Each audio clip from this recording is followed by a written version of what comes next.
We're told that a mother's love is the most natural thing in the world, that it blooms instantly, unconditionally, the moment you hold your child. Fairy tales promise us that maternal instinct is written into our very bones, an ancient magic that transforms every woman into exactly what her baby needs. But when you're the one who can't give a child what everyone else can so easily provide, when you're the broken piece in a perfect machine, you learn the cruel truth. Some of us were never meant to mother at all. I learned that truth twice in my life. The first time, I was 19, sitting in a healer's chamber, while she explained in clinical terms why my body was a graveyard for dreams. Barren. Wolfless. Defective. 3 words that severed me from every future I'd ever imagined. The second time, I was 23, standing in a marble palace corridor at midnight, listening to the heir to the throne scream himself raw, while a dozen servants with perfect wolves and perfect wombs stood frozen outside his door, unable to do the one thing that should have been simplest: make him stop crying. That second truth was different, though.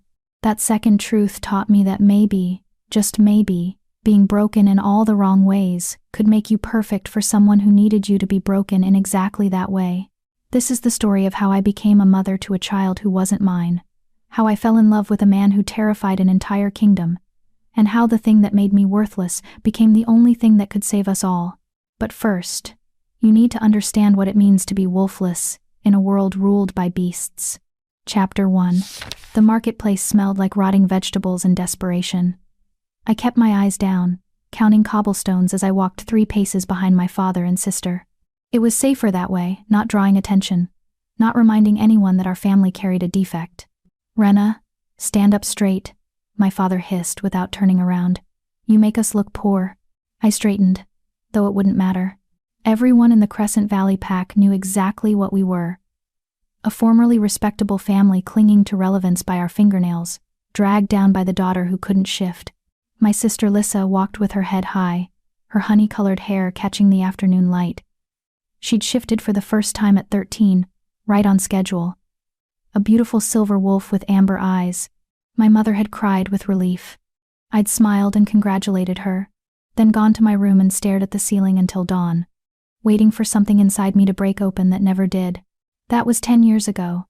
I was 23 now, and still nothing. No wolf, no shift, no future. "There he is," my father muttered, his shoulders tensing. "Remember, let me do the talking." Ahead, standing beneath the awning of the tax collector's office, was Beta Cornelius. He was a thick-shouldered man with iron-gray hair and the kind of face that had forgotten how to smile decades ago. He collected taxes for the royal family, but everyone knew his real job. He collected debts, and my family owed the crown more than we could ever repay. "Thaddeus," Beta Cornelius said, not bothering with pleasantries. His eyes swept over my father, then Lissa, then landed on me. They stayed there, calculating. "You're 3 months behind." "I know," my father said quickly. "The harvest was poor, and with the new tariffs—" "I don't care about your harvest," Beta Cornelius cut him off. "The king doesn't accept excuses, he accepts payment." My father's jaw worked. Beside him, Lissa pressed closer, and I saw her hand slip into his. A united front. Father and favorite daughter. I stood alone, 3 paces back. "I need more time," my father said, and I heard something crack in his voice. "Pride, maybe. Just another month. I can." "You can't." Beta Cornelius's tone was final. Then his eyes slid back to me. "But there might be another way to settle your debt." My stomach dropped. "The palace has a need," he continued, his gaze never leaving my face. "A specific need. Someone expendable, someone who won't be missed if things go badly." "What kind of need?" my father asked, too quickly, hope and horror mixing in his voice. Beta Cornelius smiled, and it was the cruelest thing I'd ever seen. "The Alpha King's son cries. Day and night, endlessly. No one can soothe him. The wet nurses have failed. The healers have failed. His mother." He paused, choosing his words carefully. "The queen is indisposed, the king is. Frustrated." "What does that have to do with?" Lissa started, but Beta Cornelius talked over her. "The king has requested servants. Women who can tend to the child. Care for him. His smile widened. Calm him. There was something ugly in the way he said calm, something that made my skin crawl. Rena could do that, my father said immediately, before I could even process what was happening. She's good with children. Patient, gentle. Lissa's head whipped toward him. Father. She'd be perfect, he continued, his voice gaining strength now that he'd found his lifeline. And well, she won't be missed here. No prospects, no Wolf. This could be good for her. Purposeful work in the palace. I stared at the back of his head, waiting for him to look at me, to ask me, to acknowledge that he was offering me up like livestock. He didn't turn around. Interesting, Beta Cornelius said slowly.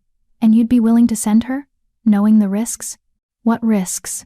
Lissa demanded, her voice sharp. Beta Cornelius finally looked away from me, turning his attention to my sister. The Alpha King is not known for his patience, neither is his son, apparently. The child is difficult. Servants who fail to meet expectations don't typically return to service.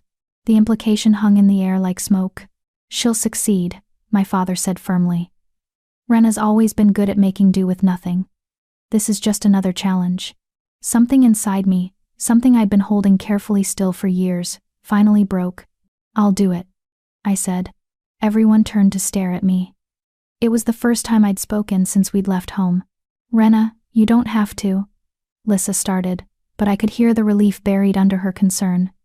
She didn't want to go. She had a future here. A mate waiting. A life. I'll do it, I repeated, looking directly at Beta Cornelius. If it clears my father's debt, I'll go to the palace. Beta Cornelius studied me for a long moment, and I forced myself not to look away. Let him see what he was getting. A wolfless girl with nothing to lose, no one to mourn her, and nowhere else to go. Very well, he said finally. Gather your things. The carriage leaves at dawn. Dawn? My father's voice cracked. That's very soon. The child cries now, Beta Cornelius said flatly. The king's patience wears thin now. Your daughter goes now, or the debt stands and I return next week with guards instead of offers. My father nodded quickly. Of course. Yes. Rena will be ready. Beta Cornelius handed him a slip of paper. Paid in full, contingent on her service. If she runs, if she fails to report, the debt returns with interest. Then he looked at me one last time. The palace is beautiful, girl. Marble columns, golden chandeliers, gardens that bloom year-round. His smile returned, cold and sharp. Don't let the beauty fool you. The Alpha King didn't build his throne on kindness. He walked away, his boots clicking against the cobblestones. For a moment, none of us moved. Then my father turned, and finally looked at me. You're doing the right thing, he said. For the family. Not for you. For the family. I know, I said quietly. Lissa reached out, touched my arm. Rena, I'm sorry. If there was another way. There isn't, I cut her off gently. It's fine. Really. It wasn't fine. But it was true. And truth was the only currency I had left. We walked home in silence. I packed my belongings into a small trunk, 3 dresses, a hairbrush, the book of folk tales my mother had given me before she died. Everything I owned fit easily into one container. That night, I didn't sleep. I sat by my window and watched the moon track across the sky. And I told myself stories the way I always did when reality became too sharp to bear. I told myself this was an adventure. I told myself the palace would be beautiful. I told myself that maybe, somehow, caring for a crying child would give me the purpose I'd never found anywhere else. But underneath all those stories, in the deepest part of myself I never let anyone see, I knew the truth. I was being sent to the palace the same way you'd send a sacrifice to a dragon, with hope that I'd be enough to satisfy its hunger, and acceptance that I probably wouldn't be. The carriage arrived at dawn, black and unmarked. I climbed inside without looking back at the house where I'd grown up, where my father and sister still slept soundly now that their problem had been solved. As we rolled through the gates of Crescent Valley and toward the capital, I pressed my hand against the cool window glass and whispered the only prayer I had left. Let me be useful. Let me matter. Even if it's only for a little while. The child was crying before I even reached the palace. I could hear him through the carriage walls as we approached a high, desperate wail that seemed to echo off the marble facades and golden spires. The sound was wrong somehow, not just sad but anguished, as if the boy was crying for something far deeper than hunger or discomfort. The driver didn't speak to me during the entire journey, and he didn't speak now as the carriage stopped. He simply opened the door and gestured for me to get out. The palace was exactly as Beta Cornelius had described. Beautiful beyond reason. White marble columns stretched toward a cloudless sky. Fountains sparkled in manicured gardens. Everything gleamed with wealth and power. And somewhere inside, a child screamed. A woman in a severe gray dress was waiting at the servants' entrance. She looked me up and down with the kind of expression you'd use to assess spoiled meat. "The Wolfless girl?" she asked. "Yes, ma'am. Come." She didn't introduce herself, didn't offer pleasantries. She simply turned and walked, expecting me to follow. I did, my small trunk clutched in both hands. The palace interior was even more magnificent than the exterior soaring ceilings, paintings in golden frames, chandeliers dripping with crystal. But we didn't linger in the beautiful parts. The woman led me down a series of increasingly narrow staircases until we were deep in the palace underbelly. The servants' quarters. Here, the marble gave way to plain stone. The chandeliers became simple oil lamps. The beauty was stripped away, revealing the bones beneath. "You'll sleep here," the woman said, opening a door to a tiny room with a cot and a wash basin. "You'll work in the nursery wing. The child cries. You make him stop. Those are your only instructions." "What's his name?" I asked. She stared at me. "Does it matter? I'd like to know what to call him." For a moment, I thought she wouldn't answer. Then, "Samuel. The prince's name is Samuel. And his mother, dead." The woman cut me off. "Died in childbirth 3 months ago. The king doesn't speak of it. Neither should you." 3 months. The baby had been crying for 3 months. "You start now," the woman continued. "Strip. Wash. Put on a clean uniform. Report to the nursery wing in 15 minutes. She left before I could respond. The door clicking shut behind her. I stood alone in the tiny stone room, still holding my trunk, listening to Prince Samuel's cries echo through the walls. Then I set down the trunk, stripped off my traveling clothes, and washed myself in the cold water from the basin. I put on the gray servant's uniform that had been laid out on the cot. I braided my hair tightly against my skull, and I went to meet the child who would change everything. Chapter 2. The Beast in the Nursery. The nursery wing was chaos, dressed in silk and gold. I could hear the screaming before I even turned the corner. Prince Samuel's cries had intensified, if that was even possible, rising and falling in waves of pure distress. But worse than the crying was the sound of frantic voices, servants snapping at each other in harsh whispers, footsteps pacing back and forth. Back and forth. The woman in gray, I still didn't know her name, led me down a corridor lined with portraits of stern-faced royals. Their painted eyes seemed to follow me, judging. At the end of the hall, massive oak doors stood open, and inside I could see movement, shadows passing back and forth across lamplight. "Wait here," the woman ordered, then disappeared through the doors. I stood in the corridor, alone except for the portraits and the crying, and felt my heart hammering against my ribs. This was real now. Whatever happened next would determine whether I lived or died, whether my family's debt stayed paid or came crashing back down on them, whether I finally mattered to someone. The woman returned, her face even more pinched than before. "The king wants to see you first." My stomach dropped. "The king? He interviews all servants who work with the prince personally." She grabbed my arm, her fingers digging in hard enough to bruise. "Do not speak unless spoken to. Do not look directly at him. Do not." "Let me guess," I interrupted quietly. "Do not fail." She stared at me, something almost like pity flickering across her face. Then it was gone. "Come." She pulled me through the doors into a receiving chamber that was all dark wood and darker shadows. Candles burned in wall sconces, but they seemed to create more darkness than light. The crying was louder here. There must have been a connecting door to the actual nursery, and with it came other sounds, whimpering, pleading. A woman in a stained uniform stumbled past us, tears streaming down her face. I tried. She was sobbing. I tried everything. I swear. Get out, a voice said from the shadows. Deep. Cold. Absolute. The woman fled. My escort's grip on my arm tightened. She pulled me forward, into the center of the room, then stepped back quickly, leaving me alone in the candlelight. Another one, the voice said, and now I could see him. The Alpha King sat in a high-backed chair near the fireplace, one leg crossed over the other, completely still. He was younger than I'd expected, perhaps 30, though it was hard to tell in the flickering light. Dark hair, dark eyes, a face that might have been handsome if it held any warmth at all. But there was nothing warm about him. He radiated cold power the way a forge radiates heat, and his eyes, when they fixed on me, were utterly empty. Wolfless, he observed, not a question. Expendable.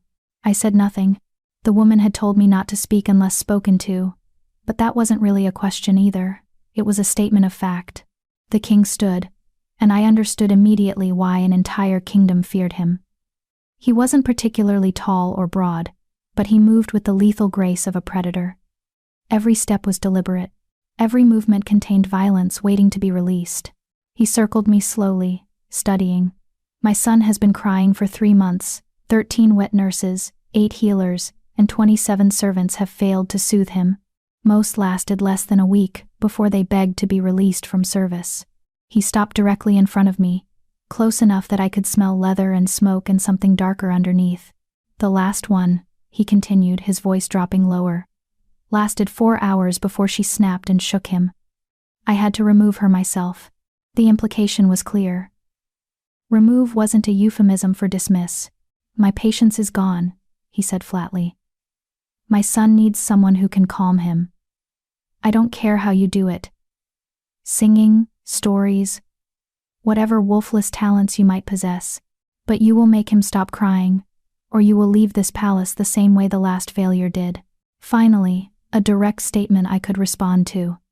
I understand, Your Majesty. Do you? He tilted his head, studying my face. You're afraid. I can see it in how you hold yourself, hear it in your breathing. But you came anyway. Why? The question caught me off guard. I hesitated, trying to find the right answer, the safe answer. The truth, he said sharply. I can smell a lie. Of course he could. Alpha wolves always could. My family owed a debt, I said quietly. This service clears it. I came because I had nowhere else to go and nothing else to offer. Something flickered in his empty eyes. Not warmth, exactly, but recognition maybe. At least you're honest. That's more than most servants manage. He stepped back, waving a hand dismissively. The nursery is through that door. You'll find my son in the cradle by the window. Do whatever you need to do. I'll return in an hour. An hour? I couldn't help asking. To evaluate, to see if you're still alive, he corrected coldly. Then he walked past me toward the main doors, his footsteps echoing on the marble floor. He paused at the threshold, not turning back. One more thing. My son is unusual. Don't be alarmed by what you see. And don't run. Runners don't make it past the guards. Then he was gone. The doors closing behind him with a sound like a coffin lid sealing shut. I stood alone in the receiving chamber, the crying louder now, pulling at something deep in my chest. The woman in gray had vanished too. Apparently I was on my own. I walked to the connecting door, put my hand on the handle, and took a breath. Then I opened it and stepped into the nursery. The room was beautiful in a way that made my throat tight. A massive cradle carved from dark wood sat beneath an arched window, draped in the finest linens. Toys lay scattered across a plush carpet, wooden horses, stuffed bears, silk balls. A rocking chair sat empty by the fireplace. Everything a child could possibly need or want. Everything except someone to hold him. Prince Samuel was in the cradle, and he was screaming with the kind of desperation that meant he'd been screaming for so long he'd forgotten any other way to be. His little face was red and swollen, his body rigid with distress. I approached slowly, carefully, and looked down at him. The king had said not to be alarmed. Now I understood why. Prince Samuel was shifting. Not fully, he was only 3 months old, far too young for a first shift. But parts of him flickered between human and wolf. His tiny hands would sprout claws for a moment, then snap back. His eyes flashed golden, then brown, then golden again. Fur rippled across his skin and disappeared. His cries would turn into small growls, then back to wails. He was caught between forms, unable to settle into either one. No wonder he was screaming. No wonder no one could soothe him. His own body was tearing him apart from the inside. "Oh," I whispered, and something in my chest cracked open. "Oh, you poor thing." I'd spent my entire life being told I was broken because I couldn't shift. But this baby was breaking because he was shifting too much, too young, too uncontrolled. We were opposite sides of the same cursed coin. Without thinking, I reached into the cradle and lifted him out. He was heavier than I expected, solid and real. His little body was burning hot, the fever that came with shifting, and he screamed directly into my face, his breath smelling like milk and misery. "I know," I told him softly, holding him against my chest. "I know it hurts. I know you're scared." His claws dug into my shoulder through the uniform, drawing blood. I didn't flinch. "Everyone wants you to be something," I continued, starting to rock back and forth instinctively. "They want you to be the perfect prince, the perfect heir. They want you to shift on command, to be strong and controlled and everything they need you to be." His cries hitched, not stopping but maybe listening. "But you can't do that yet," I whispered. "You're just a baby. You're just learning what your body can do, and it's too much, isn't it? It's all too much." I carried him to the rocking chair and sat down, still holding him tight against my chest. His shifting was slowing slightly, the flickers between forms coming less frequently. Or maybe I was imagining it. "I can't shift at all," I told him, my voice barely audible over his cries. "Never could. Everyone said I was broken, worthless, not a real wolf. And maybe they're right. Maybe I am broken." His eyes, currently human and brown, fixed on my face. Still crying, but watching me now. "But you know what?" I continued, rocking steadily. "Maybe being broken is exactly what you need right now. Because I'm not going to try to make you shift. I'm not going to try to make you stop. I'm just going to sit here with you while you figure it all out." And then, because I didn't know what else to do, because stories had always been my escape and my salvation, I started to talk. "Once upon a time," I said softly, "there was a kingdom made entirely of glass. Everything in it was transparent. The houses, the streets, even the people. Everyone could see everyone else's thoughts and feelings, all the time. There was nowhere to hide. It was a story my mother used to tell me when I was small and couldn't sleep. A story about a glass girl who was so fragile everyone thought she'd break, until the day the kingdom needed someone who could see the truth that everyone else was too afraid to look at." Prince Samuel's cries began to quiet, not stopping completely, but shifting from screams to whimpers. His body was still hot, still flickering occasionally, but less violently now. I kept talking, kept rocking, kept holding him like he was precious instead of cursed.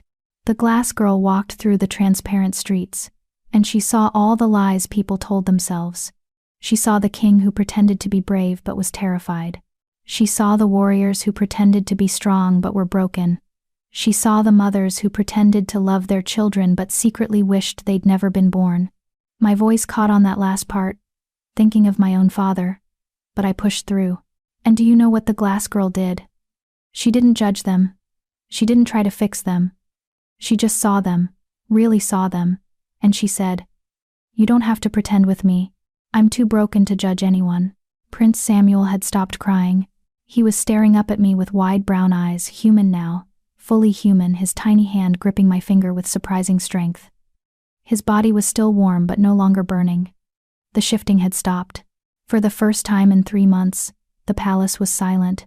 I was afraid to move, afraid to breathe, afraid that any change would shatter this fragile peace. So I just kept rocking, kept holding him, kept my voice low and steady, and the people of the Glass Kingdom looked at this girl who could see all their secrets, all their shame, and they realized something. Being seen was better than pretending.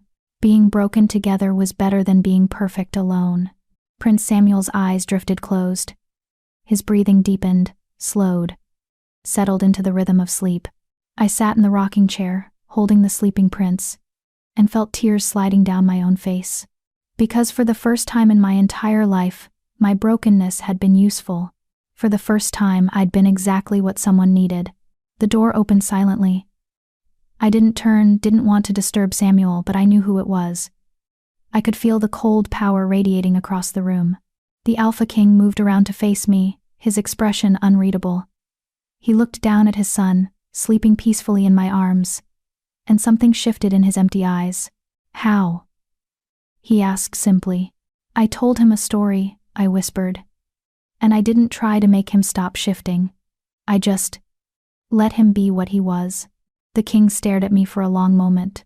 Then he reached down and carefully, so carefully, lifted his sleeping son from my arms. Samuel stirred but didn't wake, settling against his father's chest with a small sigh. For just a second, the Alpha King looked almost human, almost vulnerable. Then his mask slammed back into place. "You'll stay," he said flatly. "My son needs you." "Yes, Your Majesty." The previous servant slept in the lower quarters. "You'll sleep here, in the nursery wing. I won't have you too far away if he wakes and needs you." "Yes, Your Majesty." He carried Samuel to the cradle and laid him down with a gentleness that seemed impossible from hands I'd been told killed without hesitation. Then he turned back to me, and his eyes were empty again. "Don't fail me," he said quietly. "Don't fail him." "I won't," I promised, and meant it with every broken piece of myself. He nodded once, then walked to the door.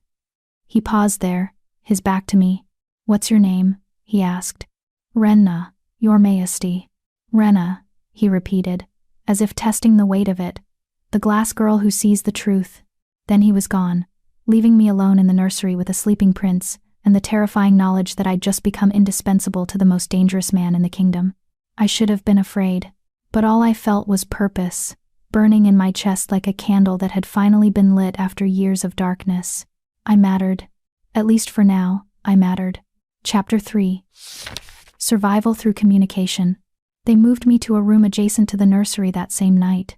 It was small but comfortable, more space than I'd ever had in my father's house, with a real bed instead of a cot, a window that looked out over the palace gardens, and a wardrobe already stocked with gray servant uniforms. A cage, but a gilded one. I didn't sleep. Every time I closed my eyes, I saw Prince Samuel's face, those wide brown eyes staring up at me, trusting me in a way no one ever had. And behind that, I saw the Alpha King's empty stare, heard his cold promise, "Don't fail me." Failure meant death. I understood that now, in a way I hadn't fully grasped when Beta Cornelius first made his offer. This wasn't just about clearing my family's debt anymore. This was about survival. Around midnight, Samuel woke crying. I was out of bed and in the nursery before any other servant could respond, lifting him from his cradle before his cries could build into those terrible screams. He was shifting again, not as violently as before, but his tiny hands flickered with claws and his eyes flashed gold. "I'm here," I whispered, holding him close. "I've got you." I sat in the rocking chair and started another story, this one about a boy who could speak to shadows, who lived in a world where everyone else feared the dark. Samuel's shifting slowed, then stopped. His cries faded to whimpers, then silence. Within 20 minutes, he was asleep again. I stayed in the chair, holding him, watching the moonlight paint silver across the nursery floor. This became our pattern. Samuel would wake every few hours, crying and shifting. I would go to him immediately, hold him, tell him stories until he calmed. The other servants began to avoid the nursery wing entirely. I could feel their relief, their gratitude that they no longer had to face the screaming prince. But I also felt their resentment, their suspicion, the wolfless girl who could do what they couldn't. On the third night, the Alpha King came to observe. I didn't hear him enter, he moved with the silence of a predator, but I felt him. That cold power filling the room, making the air feel heavier. I was in the middle of a story about a queen who turned into a bird at night, holding a drowsy Samuel against my chest. And every night she would fly over her kingdom. I continued softly, not looking up, checking on her people, making sure they were safe. And every morning she would return to her human form, exhausted but satisfied, knowing she'd protected them all. Samuel's eyes were half closed, his breathing deep and even. No shifting. No distress. The king watched in silence for several minutes. Then, "How many times has he woken tonight?" "3 times, your majesty," I answered quietly. "But each time he settles faster. He's learning that I'll come, that he's safe." "Safe," the king repeated, and something bitter edged his tone. "My son, the heir to the throne, needs to feel safe in his own nursery." I said nothing. There was nothing safe to say. The king moved closer, and I forced myself not to tense. He looked down at Samuel, and that brief flash of vulnerability crossed his face again, gone almost before it appeared. "His mother used to sing to him," he said quietly. "When she was pregnant, she would sit by the window and sing old lullabies. The healers said he could hear her voice, that he would move in the womb whenever she sang." This was the most he'd spoken about the dead queen. I held very still, afraid that any response would make him stop. "She died the night he was born," the king continued, his voice flat now, empty, hemorrhaged. "The healers couldn't stop it. I held her while she bled out, and all she could say was, 'Protect him, protect our son.'" He paused. "I've killed enemies with my bare hands. I've conquered territories and crushed rebellions, but I couldn't protect her. And I can't even comfort my own child." The admission hung in the air between us, raw and terrible. "Maybe that's not what he needs," I said softly, surprising myself. "Maybe he doesn't need strength right now. Maybe he just needs someone who's broken enough to understand what he's going through." The king's eyes snapped to my face, sharp and dangerous. "Careful, servant. You're useful, but not irreplaceable." "Yes, your majesty." I dropped my gaze immediately. "I apologize." But he didn't leave. He stood there, staring at his sleeping son. And when he spoke again, his voice was so quiet I almost didn't hear it. "Teach me." I looked up, uncertain. "Your majesty? Teach me how to calm him." The words sounded like they were being dragged out of him. "I'm his father. I should be able to." He didn't finish, but I understood. The great Alpha King, who could make an entire kingdom tremble with a glance, couldn't soothe his own infant son. It was eating him alive. "It's not really a technique," I said carefully. "It's more about presence. Being there without expectation. Not trying to fix him or change him, just accepting him as he is." "I don't understand." I thought for a moment, trying to find words that wouldn't get me killed. "When Samuel shifts, it's because he's overwhelmed. His wolf is too strong, too present, too young to control. Every servant who's tried to help him has been focused on making him stop crying, stop shifting, stop being difficult. But that just makes him more distressed because he can't stop, he doesn't know how." The king was listening intently now, his empty eyes focused completely on me. "So instead of trying to make him stop," I continued, "I just hold him and tell him stories. I give him something else to focus on, something that isn't the pain or fear. And I don't react when he shifts. I don't tense up or pull away. I just stay." "Stories," the king said slowly. "You calm the heir to the throne with children's tales." "Yes, your majesty." He was silent for a long moment. "Then, tell me one." I blinked. "I'm sorry?" "Tell me a story." His tone made it a command. "I want to understand what he hears." This was dangerous territory. But refusing was more dangerous. I adjusted Samuel in my arms and began. "Once upon a time there was a king made of stone. He was the strongest, most powerful king in all the realms. Nothing could hurt him. Nothing could break him. But there was a price for his strength. The stone spread slowly, year by year, until it reached his heart." The king's jaw tightened, but he didn't interrupt. "The Stone King ruled justly but without mercy. He protected his people but never loved them.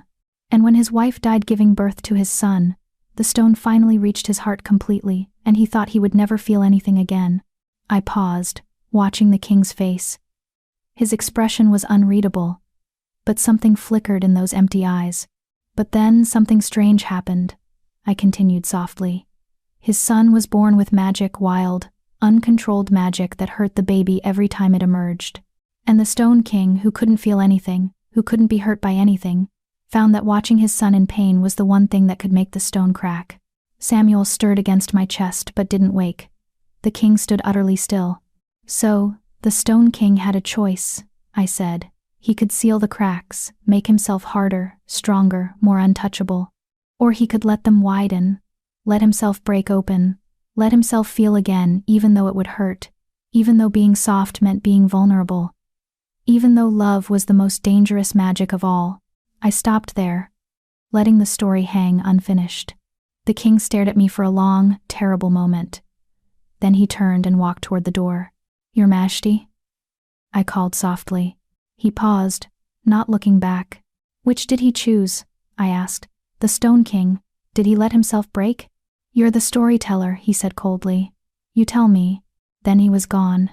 I sat in the rocking chair, holding the sleeping prince, and wondered if I'd just signed my own death warrant by telling the Alpha King a story about himself. But 3 hours later, when Samuel woke crying again, the king returned. He didn't announce himself. He simply appeared in the nursery doorway, watching as I lifted Samuel from the cradle. "May I?" he asked, and the question was so unexpected I almost dropped the baby. "Of course, Your Majesty." He crossed the room and held out his arms. I transferred Samuel carefully, watching as the king held his son for the first time without fear or frustration. Samuel whimpered, starting to shift, and I saw the king's arms tense, his instinct to control, to force the shifting to stop. "Don't fight it," I said softly. "Just hold him. Let him feel that you're not afraid." The king's eyes met mine over Samuel's head, and for just a second, I saw past the emptiness to something raw underneath. Fear. Grief. Love that hurt too much to acknowledge. Then he looked down at his son and began to speak. "Your mother had a voice like honey and sunshine," he said quietly. "She sang constantly. It drove the court advisors mad. They said a queen should be dignified, reserved. She told them dignity was for people who were afraid to be happy." Samuel's shifting slowed, responding to his father's voice. "She wanted to name you after her father, but I insisted on Samuel. It means guardian spirit. I thought it was fitting for an heir." His voice roughened. "She laughed and said you'd probably end up guarding everyone else's spirits instead of your own. She said you'd have her heart soft and too big for your chest." Samuel had stopped shifting completely. He was staring up at his father with wide, wondering eyes. "She was right," the king whispered. "You have her eyes when you're human, her spirit when you shift. You're everything good about her, everything I couldn't protect." I held my breath, watching this impossible moment, the Stone King cracking open. "But I can protect you," he continued, his voice strengthening. "I can keep you safe, and I'll find people who can help you learn to control your wolf, who can teach you to be strong without being hard. People who understand that breaking open isn't the same as breaking apart." His eyes flicked to me for just a moment, acknowledgement and warning combined. Samuel yawned, a tiny sound, and nestled against his father's chest. Within minutes he was asleep, peaceful, settled, safe.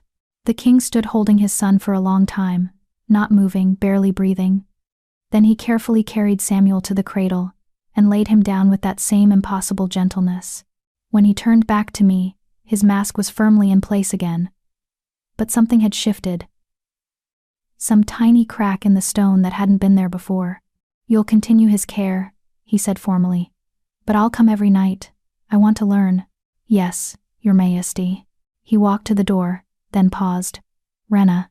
"Your Majesty?" "The Stone King," he said quietly. "In your story, I think he chose to break. Because living without feeling anything at all isn't really living, it's just existing. And his son deserved a father who was alive." Then he left, and I was alone with the sleeping prince, and the terrifying knowledge that the most dangerous man in the kingdom had just trusted me with his greatest vulnerability. His capacity to love, his capacity to break. Over the following weeks, a routine developed. The king came to the nursery every night, usually around midnight. He would sit in the second rocking chair, one that appeared suddenly after the third night, and I would teach him how to hold Samuel, how to recognize the signs before the shifting started, how to tell stories that would distract and soothe. He was a terrible storyteller at first, too formal, too rigid, every tale turning into a military strategy or historical lecture. But gradually, slowly, he learned to soften his voice, to let imagination replace fact. And Samuel began to recognize his father not as the cold king who ruled the realm, but as the man who came in the darkness to hold him, and tell him badly constructed stories about warrior wolves and enchanted forests. The shifting didn't stop completely. Samuel was still too young, his wolf still too powerful and unpredictable. But the episodes became less frequent, less violent. He was learning control, one night at a time, and I was learning something too. I was learning that the Alpha King wasn't just stone and cold power. He was a man who'd lost everything that mattered and built walls so high and thick that nothing could hurt him again. But his son had found a crack in those walls, and now light was bleeding through. It should have stayed professional. It should have remained servant and king, nothing more. But on the night everything changed. I broke the first rule of survival. I forgot to be afraid. Chapter 4. Gradual intimacy through shared purpose. It happened on a night when the moon was full, and the entire palace felt restless. I'd been caring for Samuel for almost 2 months now, and the change in him was remarkable. He still shifted, probably would until he was old enough to fully control his wolf, but the episodes were brief now, manageable. He smiled more, laughed sometimes, a sound like bells that made even the stern-faced servants pause in the corridors. The king had noticed too. He spent more time in the nursery now, not just the midnight visits but early mornings before court, stolen moments in the afternoon between diplomatic meetings. He'd started bringing books, ancient texts about wolf magic, histories of shifters who'd transformed too young, medical journals detailing infant development. We read them together while Samuel napped, our heads bent over yellowed pages, discussing theories and possibilities in hushed voices so as not to wake the baby. It was during one of these sessions that I made my mistake. "This passage," I said, pointing to a section about generational magic, "suggests that early shifting might actually be a sign of stronger wolf lineage. That Samuel's power isn't a curse, it's just too much, too soon." The king leaned closer to read, and I caught his scent leather and pine and something uniquely him. My pulse quickened, and I forced myself to focus on the text. "Stronger lineage," he murmured. That would make sense. His mother's bloodline was pure alpha, going back 7 generations. And mine. He paused, something dark crossing his face. "Mine is complicated." I waited, knowing better than to push. The king shared information in his own time, at his own pace. "My father was a tyrant," he said finally, his voice flat. "Cruel, paranoid, violent. He killed his own brother for imagined treason, executed servants for minor failures, ruled through terror." His jaw tightened. "When I took the throne, I swore I would be different, strong but just, feared but not hated. And you succeeded," I said quietly. He laughed, but there was no humor in it. "Did I? I'm still feared. Still cold. The only difference is, I kill quickly instead of drawing it out. That's not exactly a moral victory. You're here," I pointed out, "learning to comfort your son. That's not something a tyrant would do." He turned to look at me then, really look at me, and I felt pinned by the intensity of his gaze. "You're not afraid of me." It wasn't a question, but I answered anyway. "No, Your Majesty. I'm not." "Why?" I considered the question carefully. "Because I've seen you with Samuel. I've seen how gentle you can be when you think no one's watching. And because..." I hesitated, then pushed forward. "Because I think your cruelty is a costume you wear, not who you actually are underneath." The silence that followed was deafening. I'd gone too far, spoken too freely, forgotten my place. Then the king did something that shocked me completely. He smiled. It was small, barely there, and gone almost immediately, but it had been real. "A costume," he repeated. "That's an interesting way to describe it." I shouldn't have. "No," he interrupted. "You should have. Everyone else is too terrified to tell me the truth. They say what they think I want to hear, or they say nothing at all." He leaned back in his chair, studying me. "But you're different. You tell me stories about stone kings who need to learn to break. You look me in the eye. You treat me like a person?" I supplied softly. "Like a person," he agreed. "It's been a long time since anyone did that." Samuel stirred in his cradle, making small sleeping sounds. We both turned to look at him, and the tension in the air shifted into something softer. "He's getting bigger," the king said, and there was pride in his voice now. Stronger. Because of you. Because of both of us, I corrected. You've been here every night. Learning, trying. That matters more than you know. Does it? He turned back to me. Some nights, I wonder if he'd be better off if I just left his care entirely to you. If my presence does more harm than good. That's not true. How do you know? Because he reaches for you, I said simply. When you walk into the room, his whole face lights up. He knows you're his father. He loves you. Even when you don't know how to love yourself. The king stared at me for a long moment, something unreadable in his expression. Then he stood abruptly. Walk with me. Your Majesty. It's a command, not a request. Samuel is asleep, and the night servants can watch him for an hour. He moved toward the door. Walk with me, Rena. I followed because I had no choice, but also because some part of me wanted to. We left the nursery wing and moved through corridors I'd never seen before, past the servants' quarters and the public halls, up staircases that grew narrower and more winding, until finally we emerged onto a rooftop terrace. The view stole my breath. The entire capital spread out below us, thousands of lights twinkling in the darkness. The moon hung huge and silver overhead, so close it felt like I could reach up and touch it. Wind tugged at my hair, bringing the scent of night-blooming flowers from the gardens far below. I come here when I can't sleep, the king said, moving to the edge of the terrace. When the crown gets too heavy and the memories get too loud.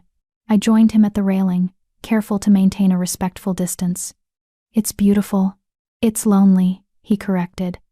Surrounded by a million souls and completely alone. He glanced at me. You understand that, don't you? Being surrounded by people but fundamentally separate from them. Yes, I admitted. Being wolfless means you're always outside the pack. You can see them, hear them, even live among them. But you're never truly one of them. And does that hurt, the separation? I thought about lying, giving him the easy answer. But he'd asked for truth, and something in me wanted to give it to him. Every day, I whispered. It hurts every single day. Watching my sister shift for the first time. Seeing the pride in my father's eyes, pride that was never for me. Hearing the pack run at night, and knowing I'd never join them. Yes, it hurts. But you survived it. I survived it, I agreed. Though I'm not sure that's the same as living. The king turned to face me fully, leaning back against the railing. That's what you said before.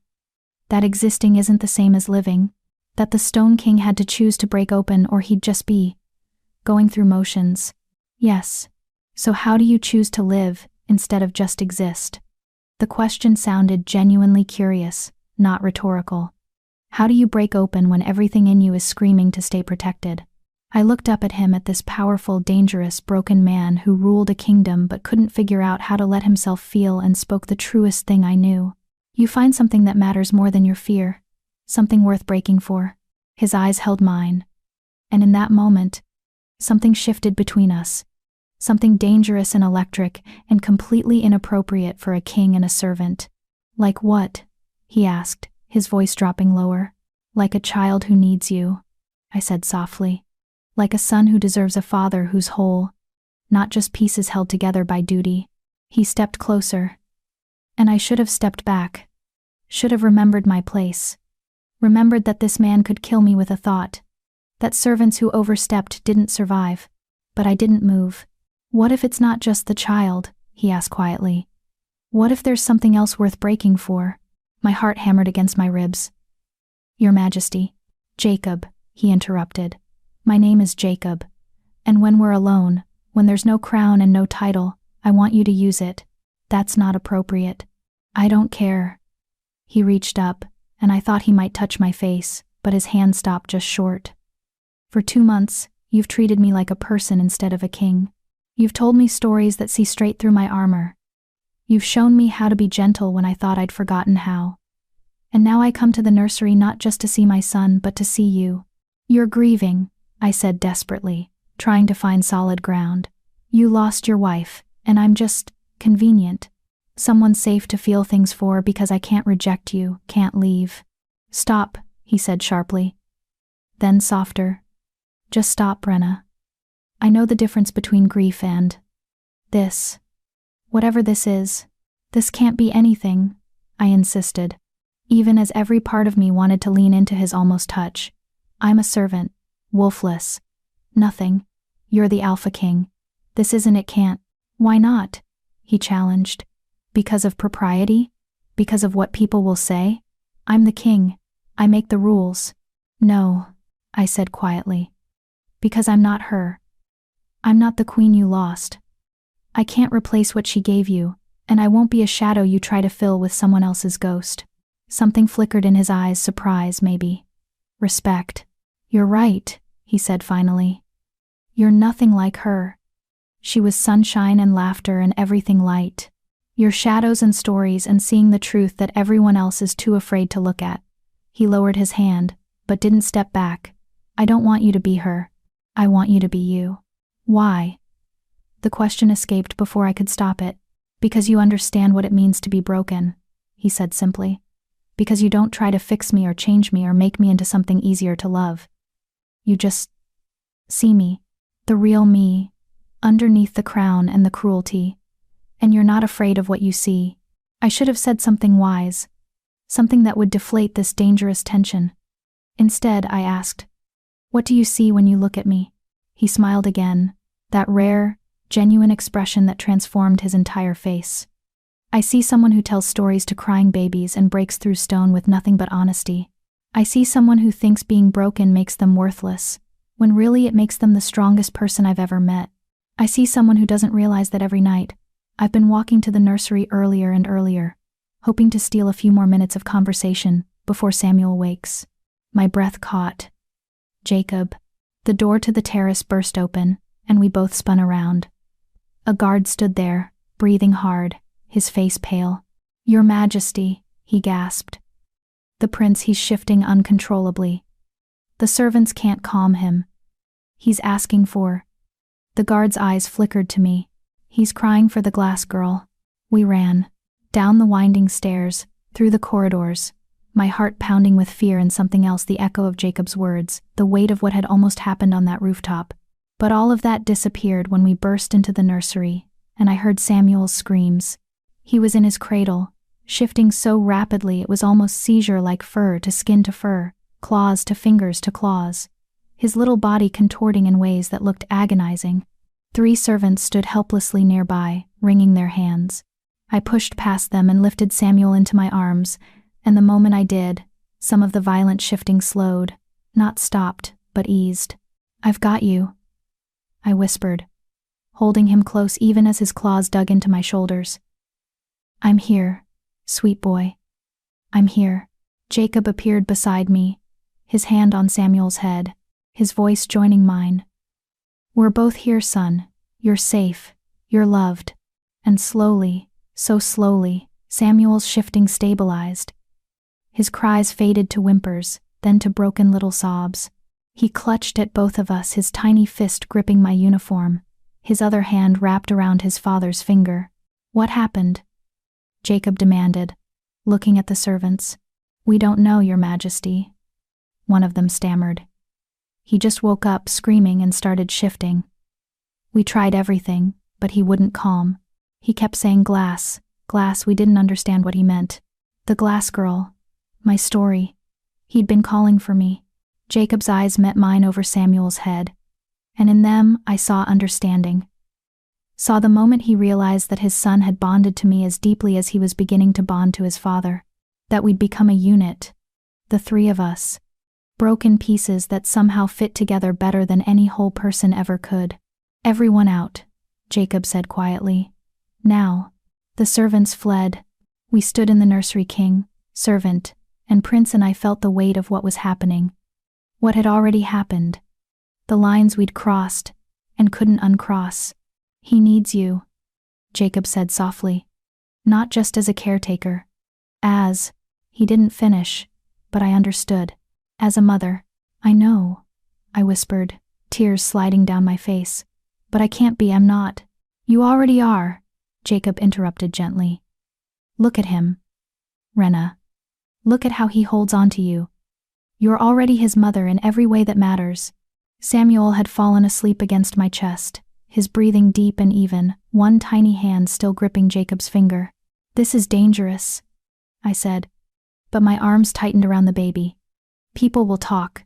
They'll say I'm overstepping, that I'm trying to replace the queen." "Let them talk," Jacob said fiercely. "My son needs you. I need you. And I'm tired of pretending that duty and propriety matter more than the people I love." The word hung in the air between us, heavy and terrifying and true. "Love. Don't," I whispered. "Please don't say things you don't mean." "I've never meant anything more in my life," he said quietly. "And I know it's too soon, too fast, too complicated. I know I'm still grieving my wife and learning to be a father and probably making 100 mistakes. But Rena, when I'm with you, the stone cracks. The cold fades. I remember what it feels like to be human instead of just a king." I looked up at him, this powerful man who'd chosen to break open, and felt my own walls crumbling. "I don't know how to do this," I admitted. "I don't know how to be what Samuel needs, what you need. I'm just me. Broken and wolfless, and perfect," Jacob finished. "You're exactly perfect for us." And there, in the candlelit nursery with a sleeping prince in my arms, and a king looking at me like I was something precious, instead of disposable, I let myself believe it. Just for a moment, just long enough to whisper, "I think I'm falling in love with you too." Jacob's smile was like sunrise breaking over a dark horizon. "Then fall," he said softly. "I'll catch you." And for the first time in my entire life, I believed that someone actually would. Chapter 5. Emotional Breakthrough. The weeks that followed the rooftop confession were the happiest of my entire life, and that terrified me more than anything. Happiness, I'd learned, was dangerous. It made you soft, made you forget that good things never lasted, especially not for people like me. But despite my fear, despite knowing better, I let myself sink into it like drowning in warm honey. Jacob didn't announce our, whatever we were, to the court. That would have been political suicide, an alpha king with a wolfless servant. The nobles would revolt. But within the private spaces of the palace, within the nursery wing that had become our sanctuary, he stopped pretending. He touched me now, small gestures that felt monumental. His hand on my lower back as he guided me to the rocking chair, fingers brushing mine as we passed Samuel between us. Once, when I was telling a particularly sad story and my voice cracked, he reached over and wiped the tear from my cheek with his thumb, so gentle it made my heart ache. And the stories became something else entirely. They were no longer just tools to soothe Samuel. They became conversations between Jacob and me, layered with meaning that only we understood. I would tell a tale about a warrior who learned to lay down his sword, and Jacob would add a detail about how the warrior's scars became maps that led him home. He would start a story about a king who built walls, and I would finish it by describing how a single persistent vine could crack through stone. We were writing our own mythology, one night at a time, but it was the gift that changed everything. I woke one morning to find a key on my bedside table. Simple iron, nothing ornate, with a small note in Jacob's precise handwriting. For when words aren't enough. I'd learned the palace well enough by now to know where the key led to the royal library, a massive chamber 3 floors below the throne room that housed thousands of texts from across the kingdom's history. Only nobility and scholars were allowed entry. Servants definitely were not. But that night, after Samuel was asleep and the palace had settled into quiet, I slipped down the empty corridors and used the key. The library stole my breath. Floor-to-ceiling shelves stretched toward a vaulted ceiling painted with constellations. Ladders on rolling tracks provided access to the highest shelves. Reading nooks with plush chairs were tucked into alcoves. Tables scattered throughout held candelabras already lit, as if expecting me. And on the central table, arranged carefully, were books, dozens of them. All about wolves, magic, shifting, and I realized as I examined them closer about rare cases of late bloomers, people who'd shifted for the first time in their 20s, their 30s, even their 40s. Hope and fear warred in my chest. I had the scholars pull everything they could find. Jacob's voice came from behind me. I turned to find him leaning against a bookshelf, watching me with an expression I couldn't quite read. About wolves who manifested late, about different types of magic, he hesitated. About the possibility that you're not broken, just different. I stared at him, unable to speak. I know it's probably nothing, he continued, pushing off from the shelf and moving closer.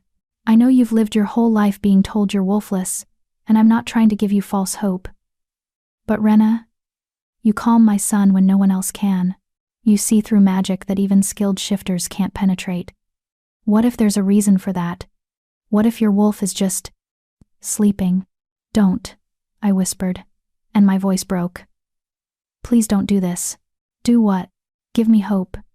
Tears spilled down my cheeks. Hope is cruel. Hope is the thing that made me stand outside during every full moon for years, waiting to shift. Hope is what made me try every folk remedy and healing ritual, only to fail over and over. Hope is what destroyed me, and I can't go through that again. Jacob closed the distance between us and cupped my face in his hands, his thumbs wiping away my tears.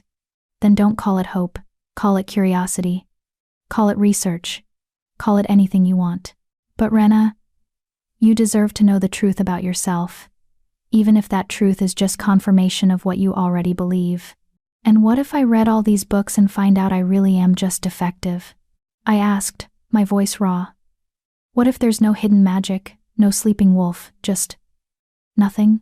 Then you're still the woman who saved my son, he said fiercely. Still the person who taught me how to break open without breaking apart. Still the one He stopped, swallowed hard. Still exactly who you've always been. The wolf or lack of one doesn't change that. I wanted to believe him. God, I wanted to believe him so badly. I'm afraid, I admitted. I know. He pressed his forehead against mine, and the intimacy of the gesture made my breath catch. But you don't have to do this alone. We'll read together, research together, and whatever we find or don't find, we'll face it together. Why? The question came out broken. Why do you care so much? I'm just a servant. Just stop, he interrupted. Stop diminishing yourself. You're not just anything. He pulled back to look at me directly. You want to know why I care? Because for the first time since my wife died, I feel alive instead of just existing. Because my son laughs now, and it's because of you. Because when I'm with you, the weight of the crown disappears and I'm just Jacob. Just a man who's falling in love with a woman who tells stories that crack through stone. Jacob. And because, he continued, his voice dropping to barely a whisper, every time I think about a future, you're in it. You and Samuel and me. And it doesn't matter that it's impossible or improper or politically disastrous. It just matters that it's true. I kissed him. I didn't think about it, didn't plan it, didn't consider the consequences. I just rose up on my toes and pressed my lips to his, and the world condensed to that single point of contact. He went very still for a heartbeat. Then his arms wrapped around me and he kissed me back with an intensity that made my knees weak. This wasn't gentle or tentative. This was desperate, hungry, like we were both drowning and each other was air. When we finally broke apart, both breathing hard, Jacob's eyes had gone dark and fierce. Rena, I know it's wrong, I said quickly. I know we can't, that this can't be. Will you marry me? The world stopped. I stared at him, certain I'd misheard. What? Will you marry me? He repeated, and there was nothing uncertain in his voice now, nothing hesitant. Not immediately, not publicly, not yet. But will you promise yourself to me? Will you let me court you properly, show the kingdom that you're not just a servant but someone worthy of respect? Will you let me find a way to make this work? You're insane, I whispered. The nobles will never accept it. The court will revolt. Your advisors can learn to accept it or find new positions. He finished firmly. I've spent my entire life doing what's expected. What's proper? What's politically advantageous? I married for alliance, ruled with calculated distance, built walls so high nothing could touch me. And it made me into exactly what I swore I'd never become: my father. Cold, hard, alone. He took my hands in his, and I felt them trembling slightly. You make me better, he said quietly. You and Samuel both. You make me want to be the kind of father, the kind of man, the kind of king who leads with heart, instead of just strength. And I know I'm asking you to risk everything: your safety, your peace, your anonymity. I know this will be harder for you than anyone else. But Rena, I'm asking anyway. Will you marry me? I should have said no. Should have been practical, logical, self-preserving. Should have remembered that girls like me didn't get fairy tale endings. But looking at Jacob, at this powerful, dangerous, broken man who'd learned to be gentle, who'd chosen to crack open, who was offering me not just his heart but his entire future, I couldn't lie. Ask me again, I whispered. His brow furrowed. What? The riddle, I said, remembering the stories I'd told Samuel, the ones about promises and choices and things that bind. Ask me the question that needs answering. Ask me the riddle. Understanding dawned in his eyes. This wasn't about a simple yes or no. This was about making a promise that would matter, that would last beyond the moment. What?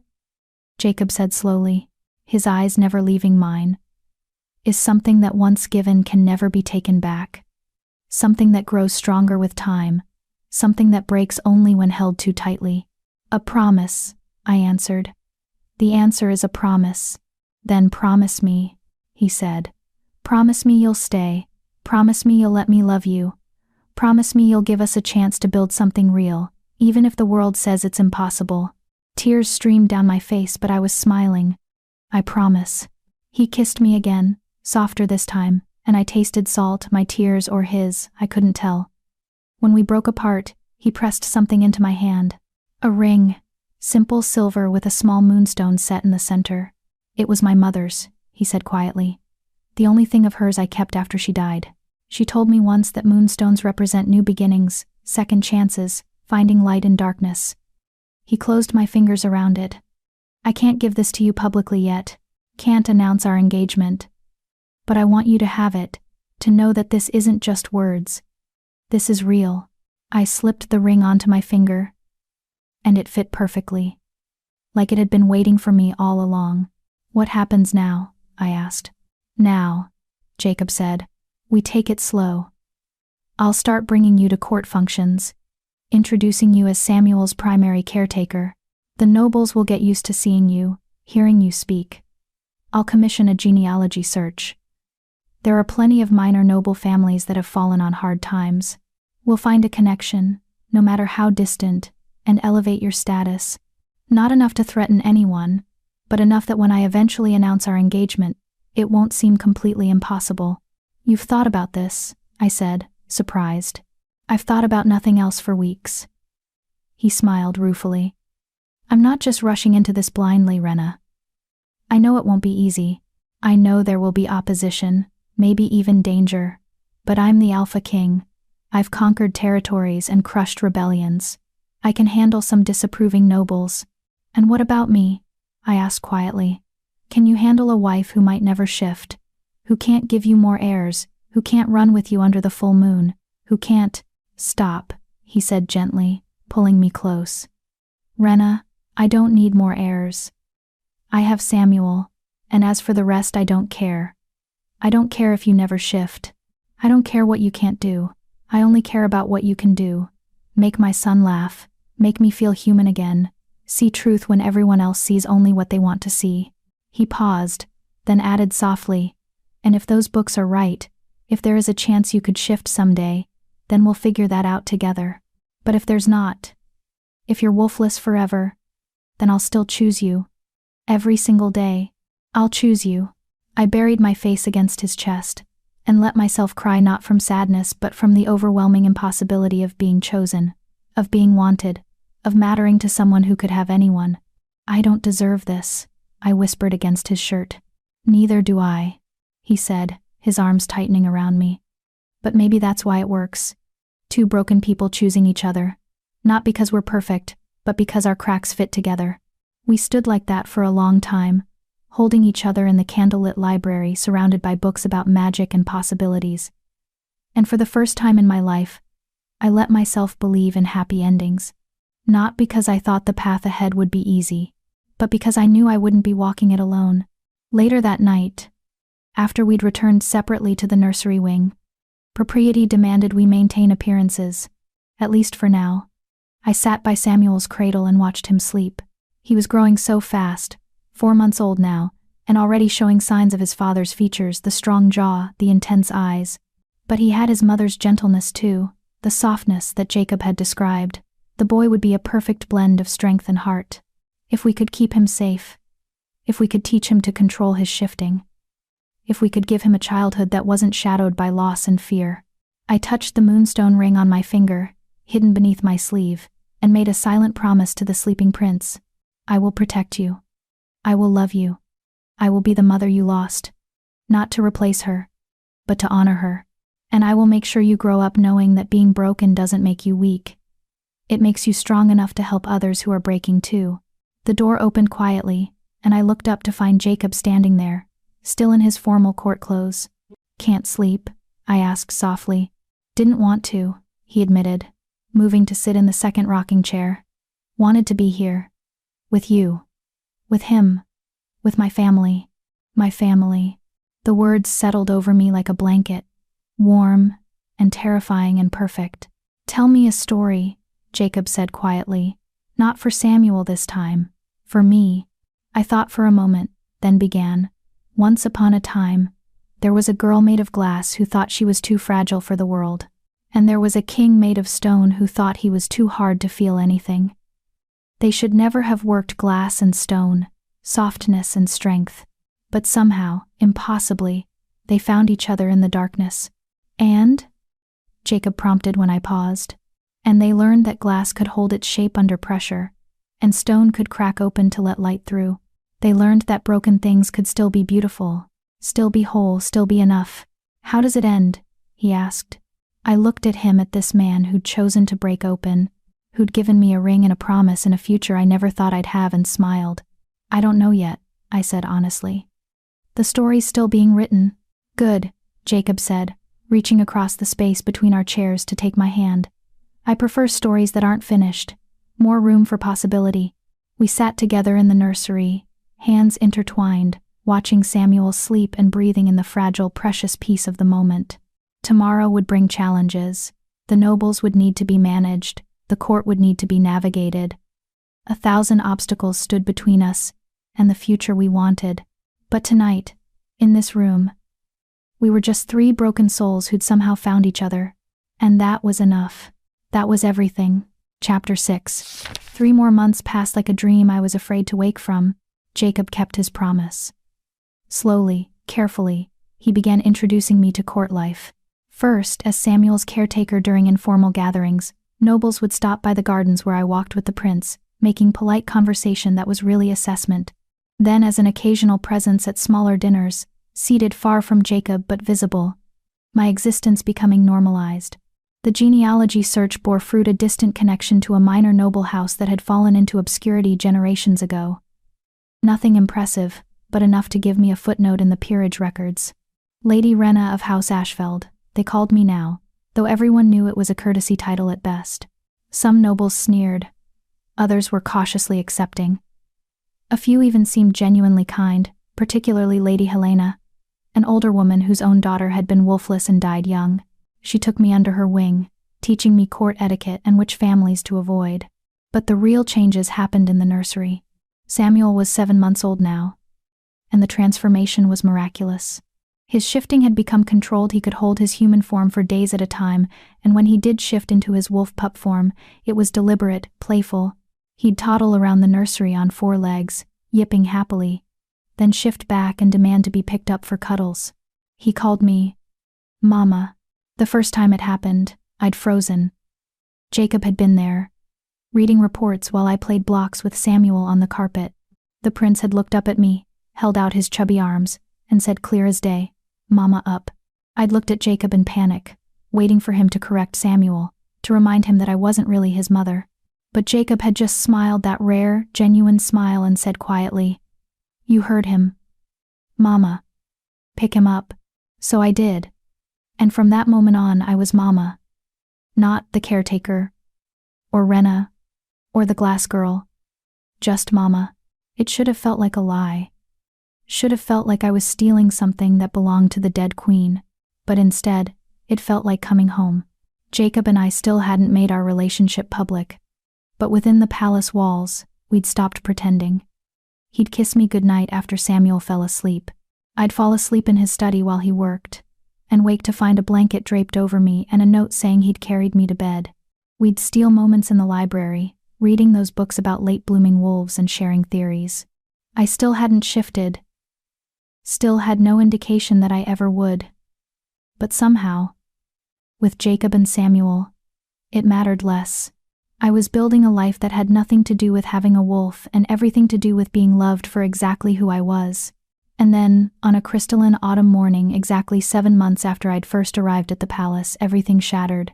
I woke to find Samuel already awake in his cradle, babbling happily to himself. I lifted him out, changed him, dressed him in the little blue outfit Jacob had commissioned, embroidered with silver wolves that seemed to dance in the light. "Let's go find Papa," I told Samuel, kissing his forehead. "He promised to have breakfast with us this morning, remember?" Samuel clapped his hands. "Papa! Papa!" I carried him through the familiar corridors toward Jacob's private chambers. We'd done this dozens of times. It had become routine. The guards knew to let me through. The servants no longer stared. But today, when I knocked on the door, something was different.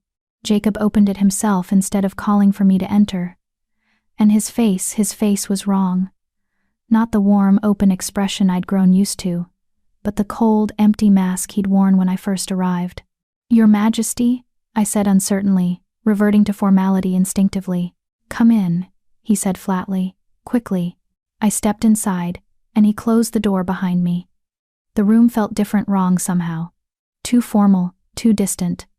Like we'd gone backward in time to when I was just a servant and he was just a king. "What's wrong?" I asked, shifting Samuel in my arms. "Did something happen?" There's something I need to tell you," he interrupted. "Something I should have told you months ago." My stomach dropped. "Jacob, don't," he said sharply. "Don't use my name. Not right now. I need you to understand this as my subject, not as..." He closed his eyes briefly. "Not as anything else." Fear crawled up my spine. "What's happening?" He walked to his desk and picked up a document, old, yellowed with age, written in the formal script of official decrees. When he spoke, his voice was carefully controlled, emotionless. "When my wife died," he began. Samuel's shifting began immediately. "The healers said it was grief magic, that he was responding to the loss of his mother, that his wolf was trying to emerge to protect him. They said if we couldn't control it, he would die. The shifting would tear his infant body apart. I knew this part. He'd told me before."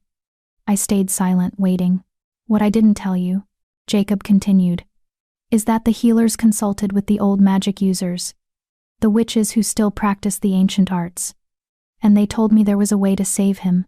He handed me the document. I shifted Samuel to one hip and read, my eyes scanning the archaic language. It was a spell, a binding, a curse. "I don't understand," I whispered, but I was starting to. Oh God, I was starting to understand. "The spell required a sacrifice," Jacob said, his voice still flat. "Someone who could absorb Samuel's excess magic, ground it, regulate it.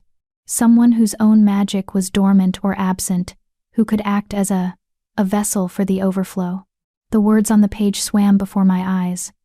"A wolfless soul, bound by service and proximity, shall calm the shifting child through natural magic exchange." "You knew," I breathed, "when you asked for servants, when Beta Cornelius came to my village looking for someone expendable. You knew you needed someone wolfless." "Yes." The single word was like a knife through my chest. "The spell activates through emotional bonding," Jacob continued mechanically. "The child bonds to the vessel bonds to the child. The magic flows between them naturally, unconsciously. The child calms. The vessel..." He paused. "The vessel slowly absorbs all the excess magic they can't process." My hands were shaking now, the document rustling. "What happens to the vessel?" Silence. "Jacob, what happens to the vessel?" "We don't know," he admitted, and finally emotion cracked through his mask. Pain, guilt, anguish.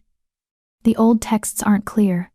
Some say the vessel simply becomes more connected to magic, more sensitive. Others say..." He couldn't finish. "Others say they die," I completed, my voice hollow. "The magic they can't process eventually destroys them. We don't know that for certain." "Don't lie to me," I snapped, and Samuel startled against me, whimpering. I forced myself to take a breath, to gentle my voice.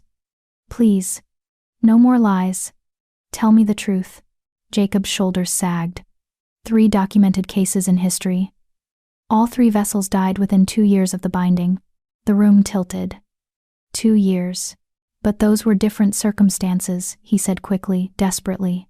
Different types of magic, different. How long have I been bound to him? I interrupted. 7 months. So I have maybe 17 months left, maybe less. We don't know that. The magic users said there might be exceptions. That if you had any latent power at all, if you could learn to channel instead of just absorb. That's why you gave me the books, I said, understanding clicking into place like a lock. That's why you wanted me to research late-blooming wolves. Not because you thought I might shift, because you were hoping I had enough dormant magic to survive this. He didn't deny it. I looked down at Samuel in my arms. He was watching me with those big brown eyes, sensing my distress, his little face starting to crumple. And I felt it then, the thing I'd always dismissed as maternal instinct or emotional connection. The hum of magic flowing between us, so subtle I'd never consciously noticed it.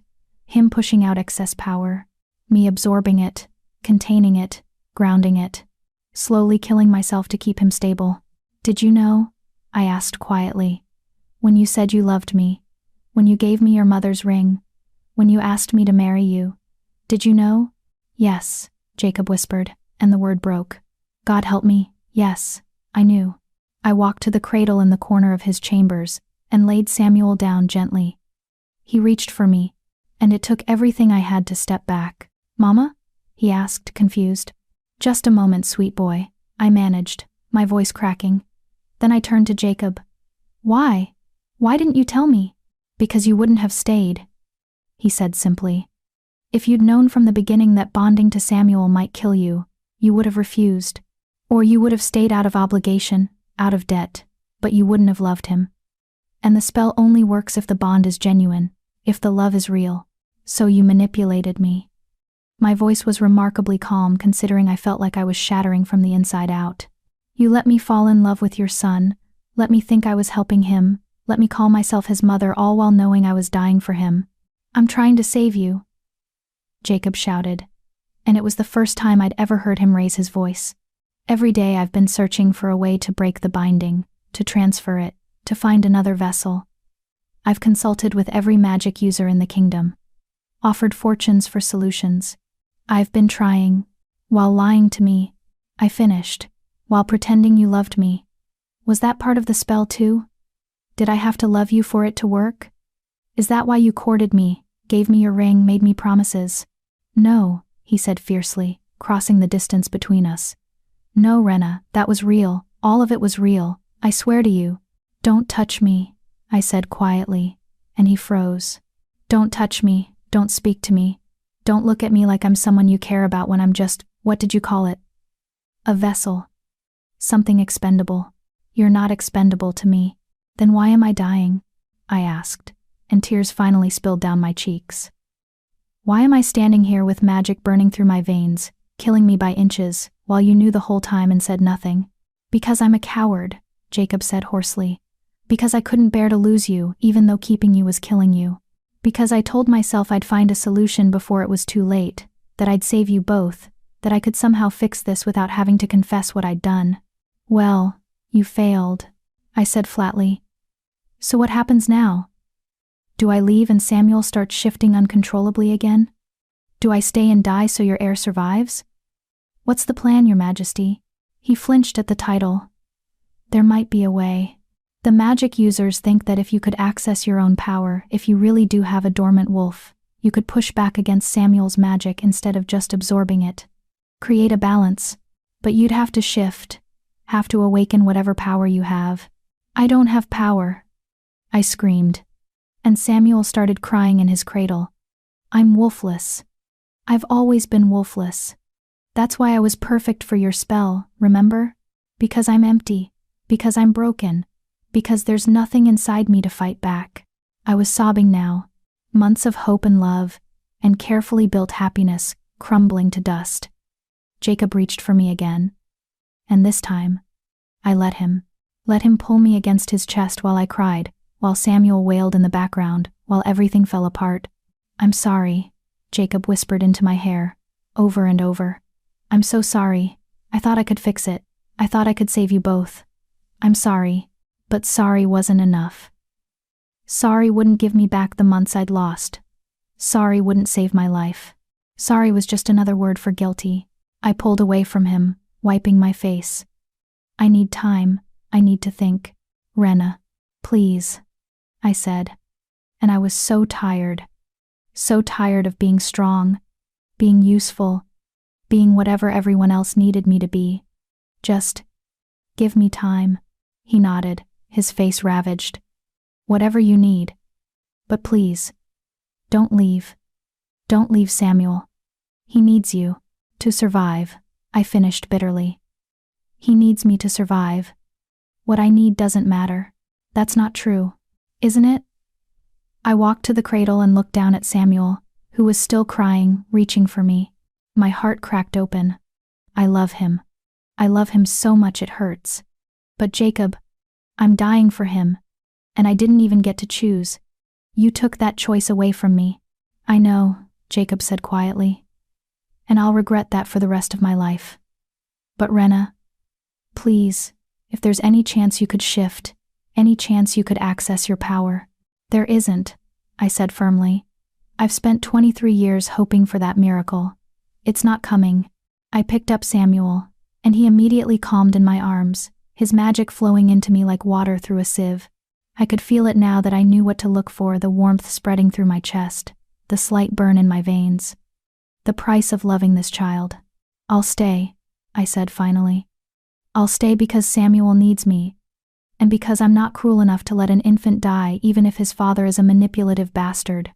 "But Jacob," I looked at him, and let him see every bit of my pain. "We're done. Whatever we were building, whatever future you promised, it's over. I'm Samuel's caretaker, nothing more. Rena, please. I'll stay in the nursery wing," I continued as if he hadn't spoken. "I'll care for Samuel. I'll research ways to break the binding if there are any. But I don't want to see you unless it's absolutely necessary. I don't want your apologies or your excuses. And I definitely don't want your love, because your love is the thing that's killing me." I walked to the door, still carrying Samuel. Jacob didn't try to stop me. At the threshold I paused. "You said your father was a tyrant, that you swore you'd be different." "I am different," Jacob said hoarsely. "No," I said quietly. "You're just better at pretending to care while you sacrifice the people you claim to love. At least your father was honest about being a monster." I left him standing in his chambers, and I didn't look back. Chapter 7. The Exile. The next 6 months were a special kind of hell. I stayed in the nursery wing as I'd promised, caring for Samuel with the same dedication I always had, but everything was different now. Every time I held him, every time I felt his magic flowing into me, I was acutely aware that I was dying, that each day brought me closer to whatever end awaited the vessels who came before me. I could feel it sometimes, the magic accumulating in my body like water in a dam. Not painful exactly, but present. A pressure building behind my ribs, a warmth that never quite faded. Some days were worse than others. On bad days, my hands would shake and my vision would blur at the edges. On very bad days, I'd have to sit down suddenly, the room spinning, magic crackling just beneath my skin with nowhere to go. But I didn't tell Jacob. Didn't tell anyone. He tried at first to talk to me, to apologize, to explain, to beg for forgiveness. I shut him down every time with cold politeness that was more devastating than any anger could have been. Eventually, he stopped trying. He still came to see Samuel daily. He was a good father. I couldn't deny that, but when he did, we barely spoke beyond what was necessary for Samuel's care. The warmth between us had frozen into something arctic and brittle. Samuel, bless him, seemed to sense the tension. At 13 months old, he was walking now, talking in simple sentences, his shifting completely under control. He would toddle between me and his father, holding both our hands, as if trying to physically bridge the distance between us. "Mama, Papa, together," he'd insist, pulling us toward each other. And we'd smile for him, pretend for him, then separate the moment he was distracted. It was torture. The court noticed, of course. Whispers followed me through the hallways, speculation about why the king's favor had cooled, why Lady Rena of House Ashfeld was no longer seen at dinners or gatherings. Some said I'd overstepped. Others said Jacob had finally come to his senses about elevating a wolfless servant. A few of the crueler nobles suggested I'd been entertaining ideas above my station and been properly put in my place. Let them talk. It didn't matter anymore. What mattered was the research. Every night, after Samuel was asleep, I pored over those books in the library. I read everything about the binding spell, about vessels, about magic absorption and transference. And what I learned made my blood run cold.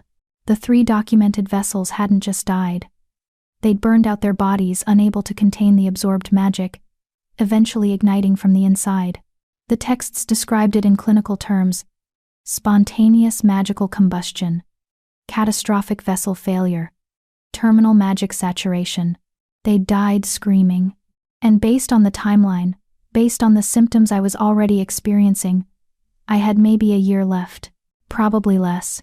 I should have been terrified. Should have been desperate, angry, fighting. Instead, I just felt hollow. I'd finally found a place where I mattered, where I was loved and needed and essential. And it was all built on a lie.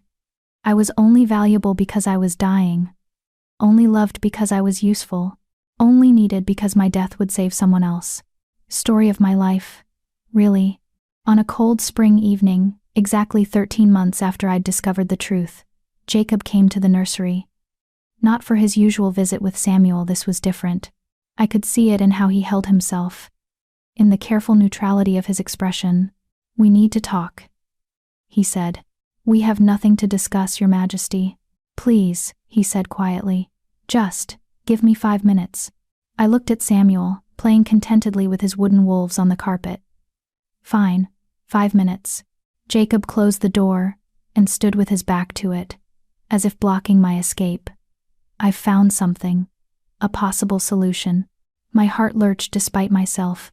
"What?" "There's a healer in the northern mountains. A recluse, who specializes in magical ailments. She's agreed to see you, to assess whether there's any dormant power in you that could be awakened." He pulled out a letter, handed it to me. "She's examined the binding spell.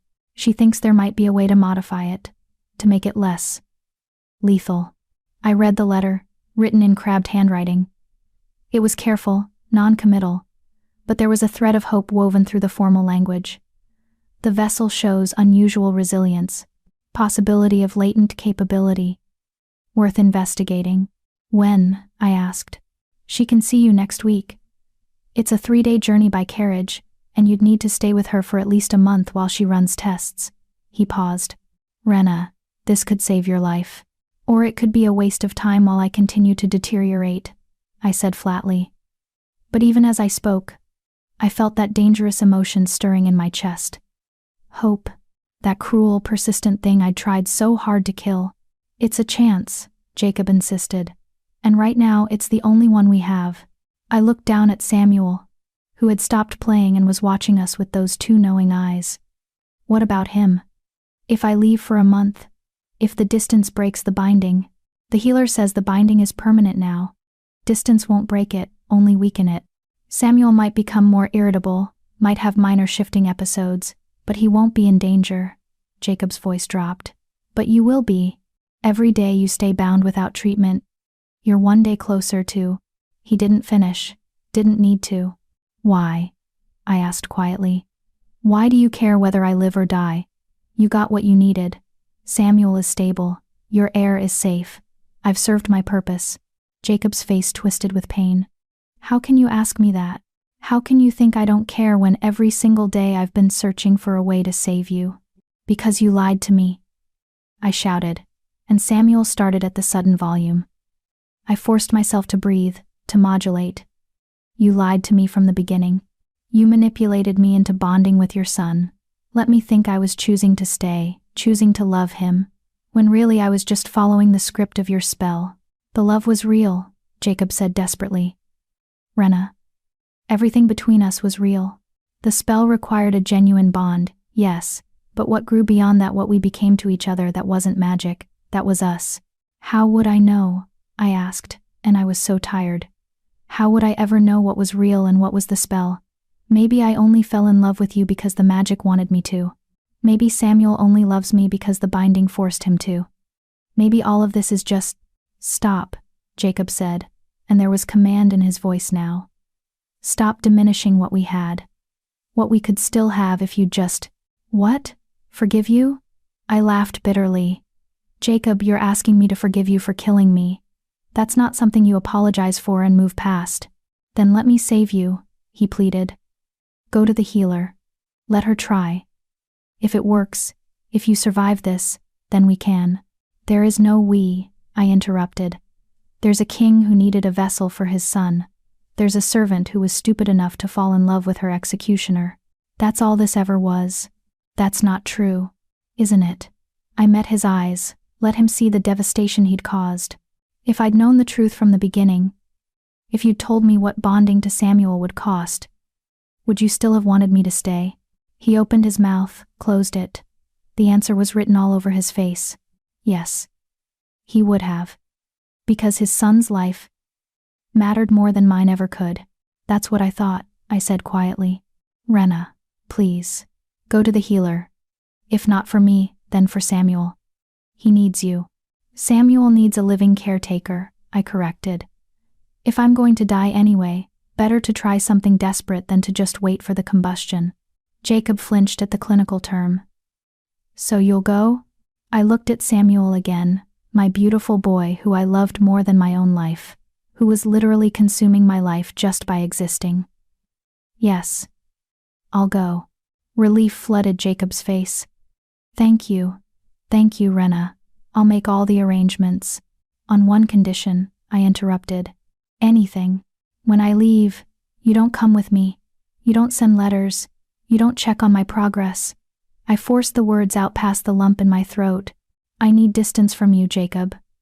I need to figure out who I am without you, without the spell, without any of this. And I can't do that if you're hovering. Pain flashed across his face, but he nodded. If that's what you need, it is. He moved toward the door, then paused. For what it's worth, Rena, I do love you.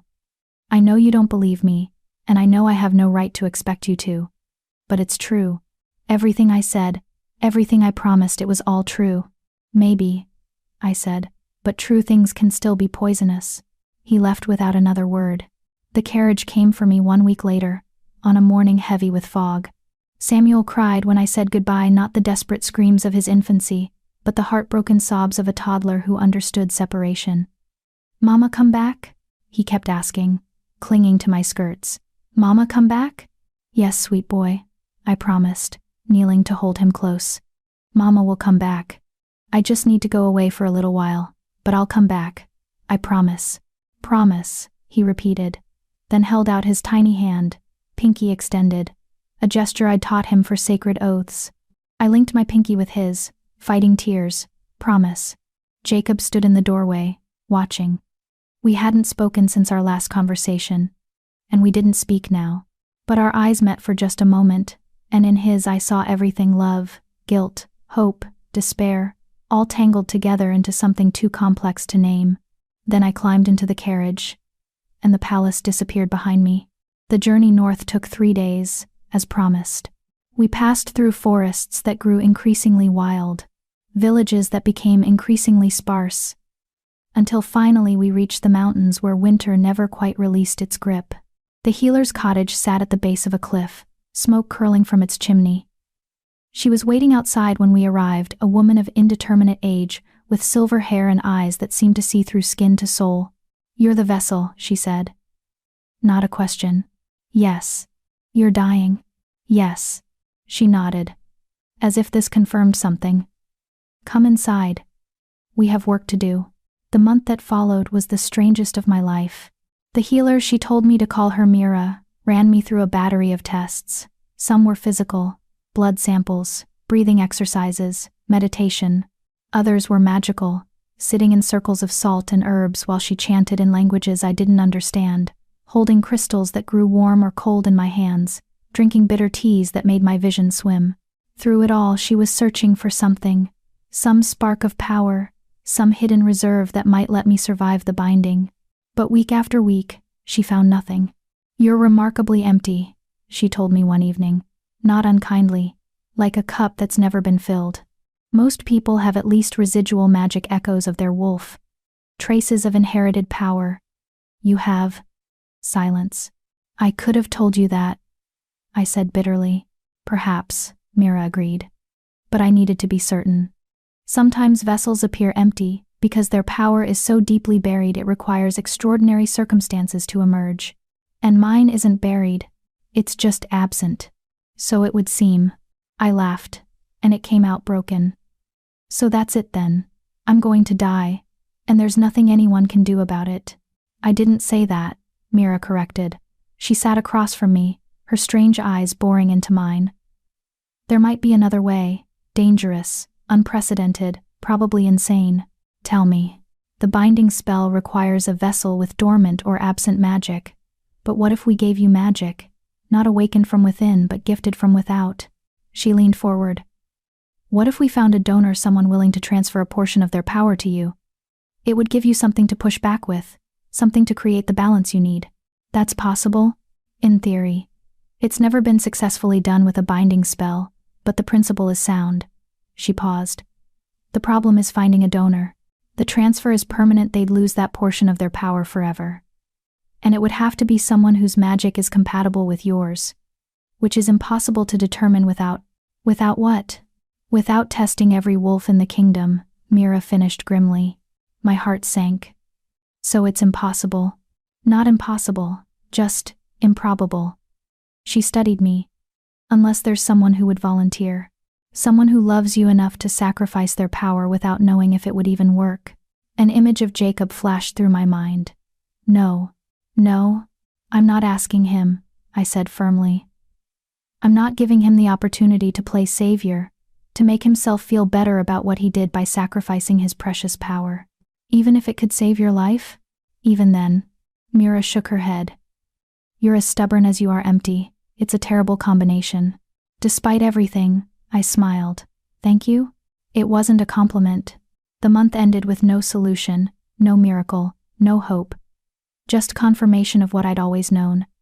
I was broken, empty, expendable. The carriage came to take me back to the palace, and Mira walked me to the door. "The king's son," she said as I was about to leave. "You love him, more than anything. And the king himself?" I paused, considering. I did. Maybe I still do, underneath the anger. I don't know anymore. "Then let me give you one piece of advice. Vessel to vessel, because yes, I was one too. Once upon a time. Different spell, different circumstances, but same basic premise." She gripped my shoulders. "Don't waste your remaining time on anger, on bitterness, on holding on to hurt. If you have a year left, maybe less, spend it living. Spend it loving. Spend it mattering to the people who need you." "I thought you survived," I said, confused. "You're here. You're alive." "I am," she agreed. "But the person I was before the binding? She died, and I wasted so much time being angry about what was taken from me that I forgot to appreciate what I still had." Her eyes grew distant. "By the time I learned to let go, the person I was angry at was already gone. And I never got to say goodbye." She released me, stepping back. "Go home, Rena. Make your peace. However much time you have left, make it count." I climbed into the carriage, her words echoing in my head. The return journey took 3 days, just like the trip north. But this time, I spent the hours thinking, remembering, letting myself feel all the things I'd been too angry to acknowledge. I did love Jacob, even after everything, even through the betrayal. Some part of me still loved him. Loved his gentle moments with Samuel, his rare smiles, the way he'd learned to crack open his stone exterior. Loved him despite knowing he'd manipulated me, because manipulation required caring enough to bother. He'd saved his son by sacrificing me. It was monstrous and practical and desperate all at once. And if our positions were reversed, if I'd had the power and Samuel had been dying and the only way to save him was to use someone else, would I have done differently? I wanted to say yes. Wanted to believe I'd choose honor over expedience, truth over necessity, but I wasn't sure. And that uncertainty felt important. The palace came into view on the third evening, its white marble glowing in the sunset. Home. When had I started thinking of it as home? When had I stopped feeling like a prisoner and started feeling like I belonged? The carriage stopped at the servants' entrance, and I climbed out with my small trunk. A footman I didn't recognize rushed forward to help, then froze when he saw my face. "Lady Rena," he stammered. "We weren't expecting, that is," the king said. "You wouldn't be back for another week at least." "Plans changed," I said simply. "Where is Prince Samuel?" "In the nursery, my lady. But I should warn you." "Warn me about what?" The footman looked uncomfortable. "Perhaps it's better if you see for yourself." Dread pooled in my stomach. I left my trunk and ran through the corridors, up the stairs, past startled servants who called out questions I didn't stop to answer. I burst into the nursery and stopped dead. Samuel was there, playing on the carpet. But he wasn't alone. A woman sat beside him, young, beautiful, with golden hair, and the kind of effortless grace that came from generations of noble breeding. She was laughing at something Samuel said, her hand resting gently on his back. And standing by the window, watching them with an expression I couldn't quite read, was Jacob. He turned when I entered, and something complicated flashed across his face. Relief. Guilt. Something else. "Rena," he said. "You're early. Who is this?" I asked, my voice steady despite the panic rising in my chest. The woman looked up, and her smile was warm, genuine. "Oh, you must be Lady Rena. I've heard so much about you. I'm Lady Elise." She stood gracefully. "I've been helping with Prince Samuel while you were away." The king thought he might benefit from having another caretaker, someone with a wolf. I finished flatly. Lady Elise's smile faltered slightly. "Well, yes. But please don't think I'm trying to replace you. The king has been very clear that you're irreplaceable. I'm just supplementary." Samuel looked up and saw me, his face lit up like the sun. "Mama, Mama, back." He ran to me, and I caught him, holding him tight. His magic flowed into me immediately. That familiar warmth, that deadly gift. Over his head, I met Jacob's eyes. "We need to talk," he said quietly. "Yes," I agreed. We do. Because looking at Lady Elise, perfect, noble, wolf-blessed Lady Elise, I understood what was happening. Jacob was replacing me. Not just as a caretaker. As everything. And the worst part, I couldn't even blame him. Because I was dying, and he was a king. And kings needed heirs and alliances and futures that didn't include vessels who would burn out within a year. This was always going to be the ending. I'd just been too much in love to see it coming. Chapter 8. The Moment of Choice. Lady Elise left the nursery with a graceful curtsy and a promise to return in the morning. Samuel waved at her enthusiastically. "Bye, Ellie," and my heart cracked a little more. Ellie. He'd already given her a nickname. The moment the door closed, I turned to Jacob. "Explain." "Let me put Samuel to bed first," he said quietly. "Then we'll talk, I promise." I wanted to argue, but Samuel was already yawning, rubbing his eyes with his fists. So I helped change him into his nightclothes, watched as Jacob carried him to the cradle. When had he grown too big for a cradle? When had I missed him growing? And listened as Jacob told him a story. It was one of mine, the glass girl in the transparent kingdom. But Jacob had added to it, expanded it, made it ours. And Samuel drifted off to sleep with a smile on his face, secure in the knowledge that both his parents were there. Both his parents. When Samuel's breathing deepened into sleep, Jacob gestured toward the adjoining room, my room, though I'd barely spent time there in the past month. We sat in the chairs by the window, and for a long moment, neither of us spoke. "She's your betrothed," I said finally, not a question. "No," Jacob said firmly. "She's not. She's a candidate. Yes, her family has been pushing for an alliance, and politically it would make sense, but I haven't agreed to anything. Yet, he admitted. "Rena, you were gone for a month.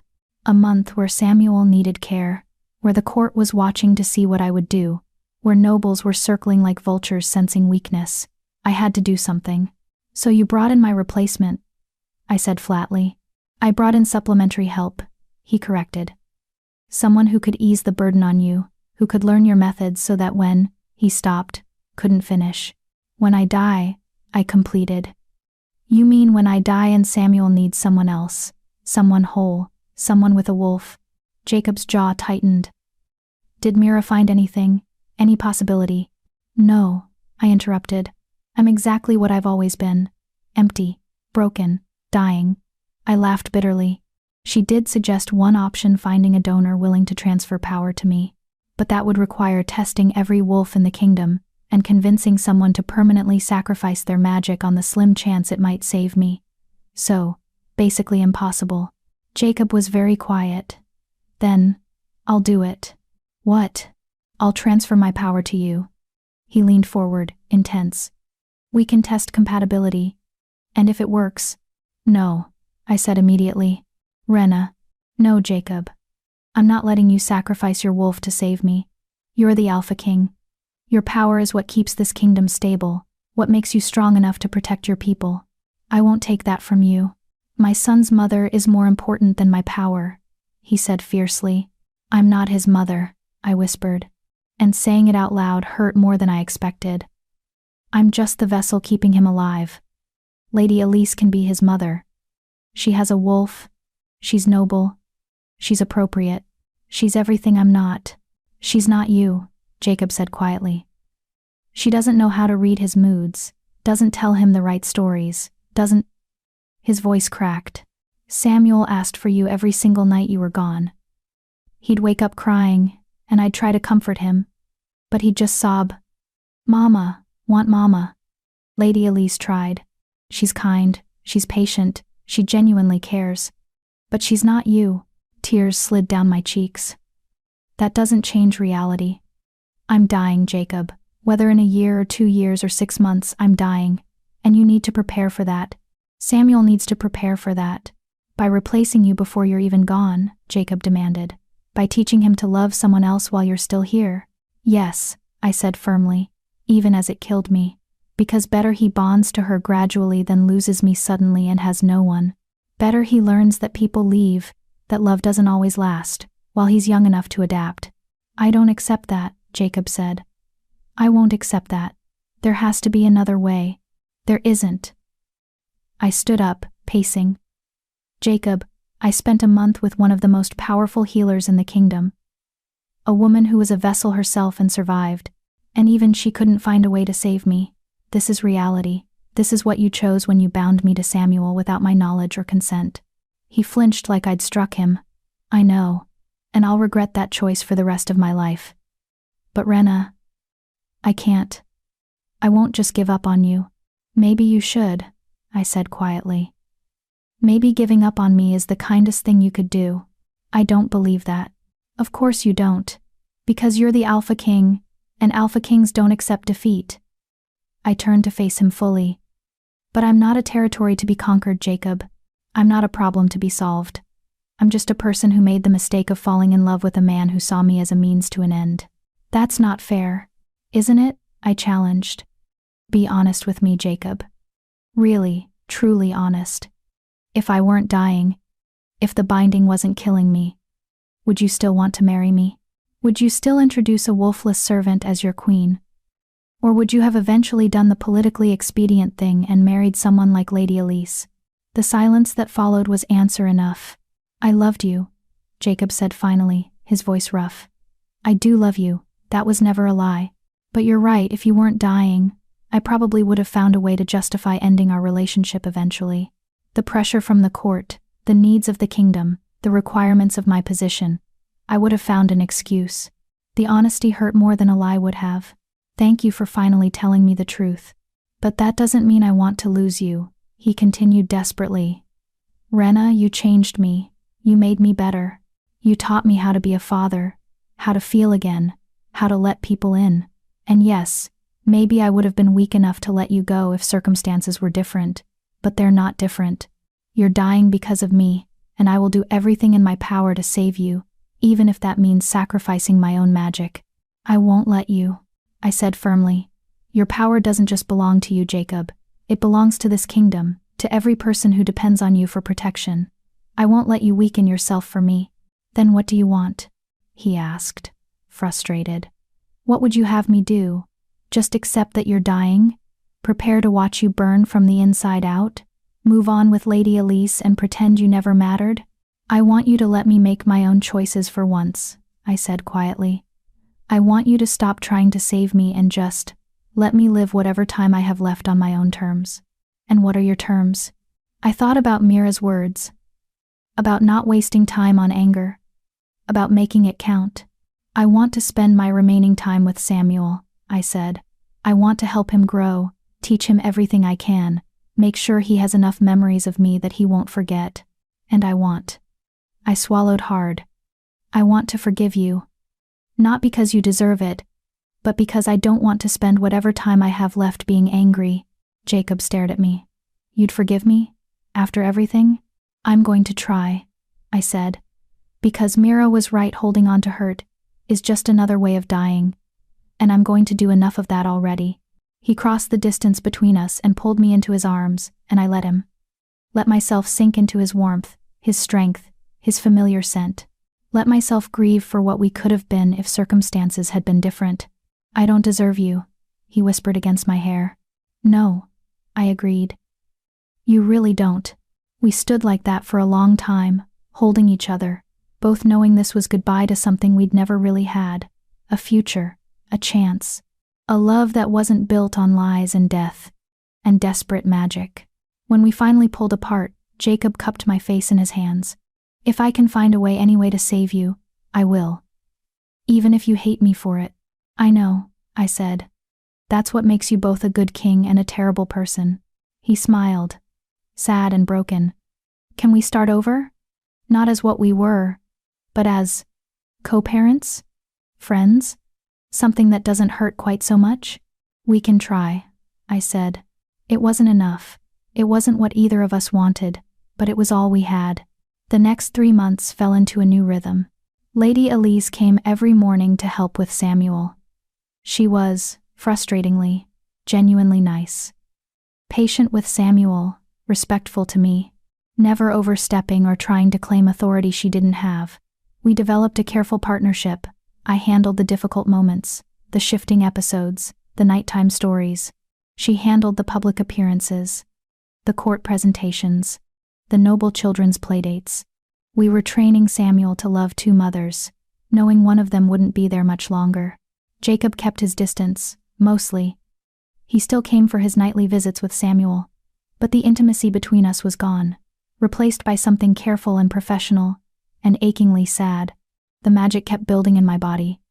I could feel it constantly now, a pressure behind my ribs, a heat in my veins. Some mornings I'd wake up and my hands would be glowing faintly, power trying to escape through my skin. It didn't hurt yet, but I knew it would. Soon. The text said the final stage was quick. One day you'd be functional, managing. The next day the pain would start, and within hours, sometimes minutes, the combustion would begin. I tried not to think about it. Tried to focus on Samuel, on making memories, on living instead of dying. But then came the announcement. I was walking through the gardens with Samuel when I heard the commotion, servants running, nobles gathering, an excitement in the air that felt wrong somehow. I picked up Samuel and headed toward the main courtyard, where a crowd was forming. Jacob stood on the steps, regal in his formal robes, flanked by advisors. And beside him, looking radiant in a gown of silver and blue, was Lady Elise. What's happening? I asked a nearby servant. The king is making an announcement, my lady, she said, barely able to contain her excitement. About the future of the kingdom. My stomach dropped. Jacob's eyes found mine in the crowd, and I saw apology there, regret, but also resolve. He was going to announce his engagement to Lady Elise. People of the realm, Jacob began, his voice carrying across the courtyard. Today I come before you to secure the future of our kingdom. As you know, Prince Samuel grows stronger each day, thanks to the dedicated care of his caretakers. His eyes flickered to me again, just for a moment. But a prince needs more than care. He needs stability. He needs family. He needs... The explosion cut him off. It happened so fast that later, I'd only remember fragments. The outer wall erupting in flames. Screams.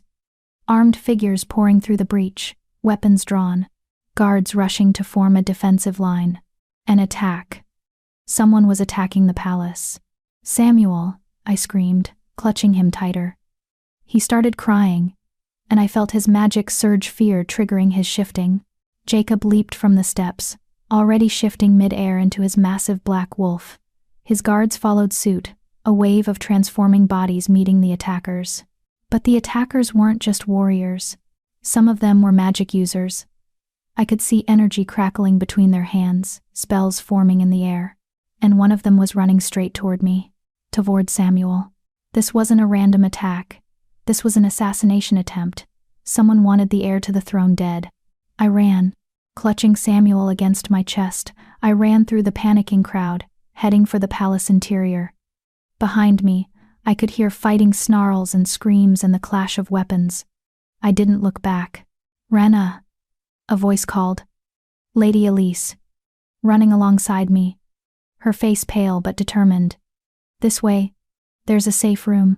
An energy bolt screamed past my head, close enough that I felt the heat. I dove to the side, shielding Samuel with my body as I hit the ground. Pain exploded through my shoulder. But I didn't let go. The attacker stood over us, magic crackling in his hands, a triumphant grin on his face. The Wolfless vessel and the bastard prince. 2 problems, 1 solution. He raised his hands, and I saw death coming. Then Lady Elise slammed into him from the side, her wolf form already emerging. They went down in a tangle of limbs and fur, and she screamed, "Run! Get him to safety." I ran. Through the doors, down corridors I knew by heart, heading for the nursery wing. Samuel was fully shifted now, a sobbing wolf pup, his magic pouring into me in waves. Too much. Too fast. I could feel my body starting to overload, the pressure building to critical levels. "Not now. Please, not now." I burst into the nursery and slammed the door, throwing the bolt. Then I collapsed against it, gasping, holding Samuel close. "It's okay," I whispered, even though it wasn't. "We're safe." "You're safe." Samuel shifted back to human, hiccuping with sobs. "Mama, scared." "Mama, hurt?" I looked down and realized I was bleeding. The energy bolt had clipped my shoulder, leaving a burn that was already blistering. But that wasn't what worried me. My hands were glowing, not faintly, like in the mornings, brightly, burning from the inside. Oh no, the final stage had begun. The door shuddered as something heavy slammed against it. Not guards, not rescue. The attackers had followed. I had minutes, maybe less, before they broke through. Before they killed Samuel. Before my body gave out entirely. I looked around the nursery desperately, searching for something, anything that could help. And my eyes landed on the books, all those texts about magic and binding and transformation that Jacob had given me months ago. One page, half remembered, surfaced in my mind. About vessels in extreme circumstances. About magic overload creating a catalyst. About the impossible becoming briefly possible when death was imminent. It was insane. It wouldn't work. It couldn't work. But I was dying anyway. What did I have to lose? I set Samuel down gently. "Sweet boy, I need you to be very brave for me. Can you do that?" He nodded, tears still streaming down his face. "Good." I kissed his forehead. "No matter what happens, remember that Mama loves you, that Papa loves you, that you are so, so precious and perfect and loved." "Mama." The door shuddered again. Wood cracked. I closed my eyes and did something I'd never successfully done before. I reached for the magic inside me, not Samuel's magic that I'd absorbed, but deeper. Reaching past the silence, past the emptiness, past the certainty that I had nothing to find. Reaching for something I'd never believed existed. "My wolf, please," I begged silently. "Please, if you're there, if you've just been sleeping, I need you now. Samuel needs you. Jacob needs you. I need you." Nothing. The door splintered. "Please." And then, impossibly, incredibly, I felt something stir, deep in the core of me, past the accumulated magic, past the vessel bond, past every layer of doubt and certainty. Something answered. Not a wolf exactly. Something else.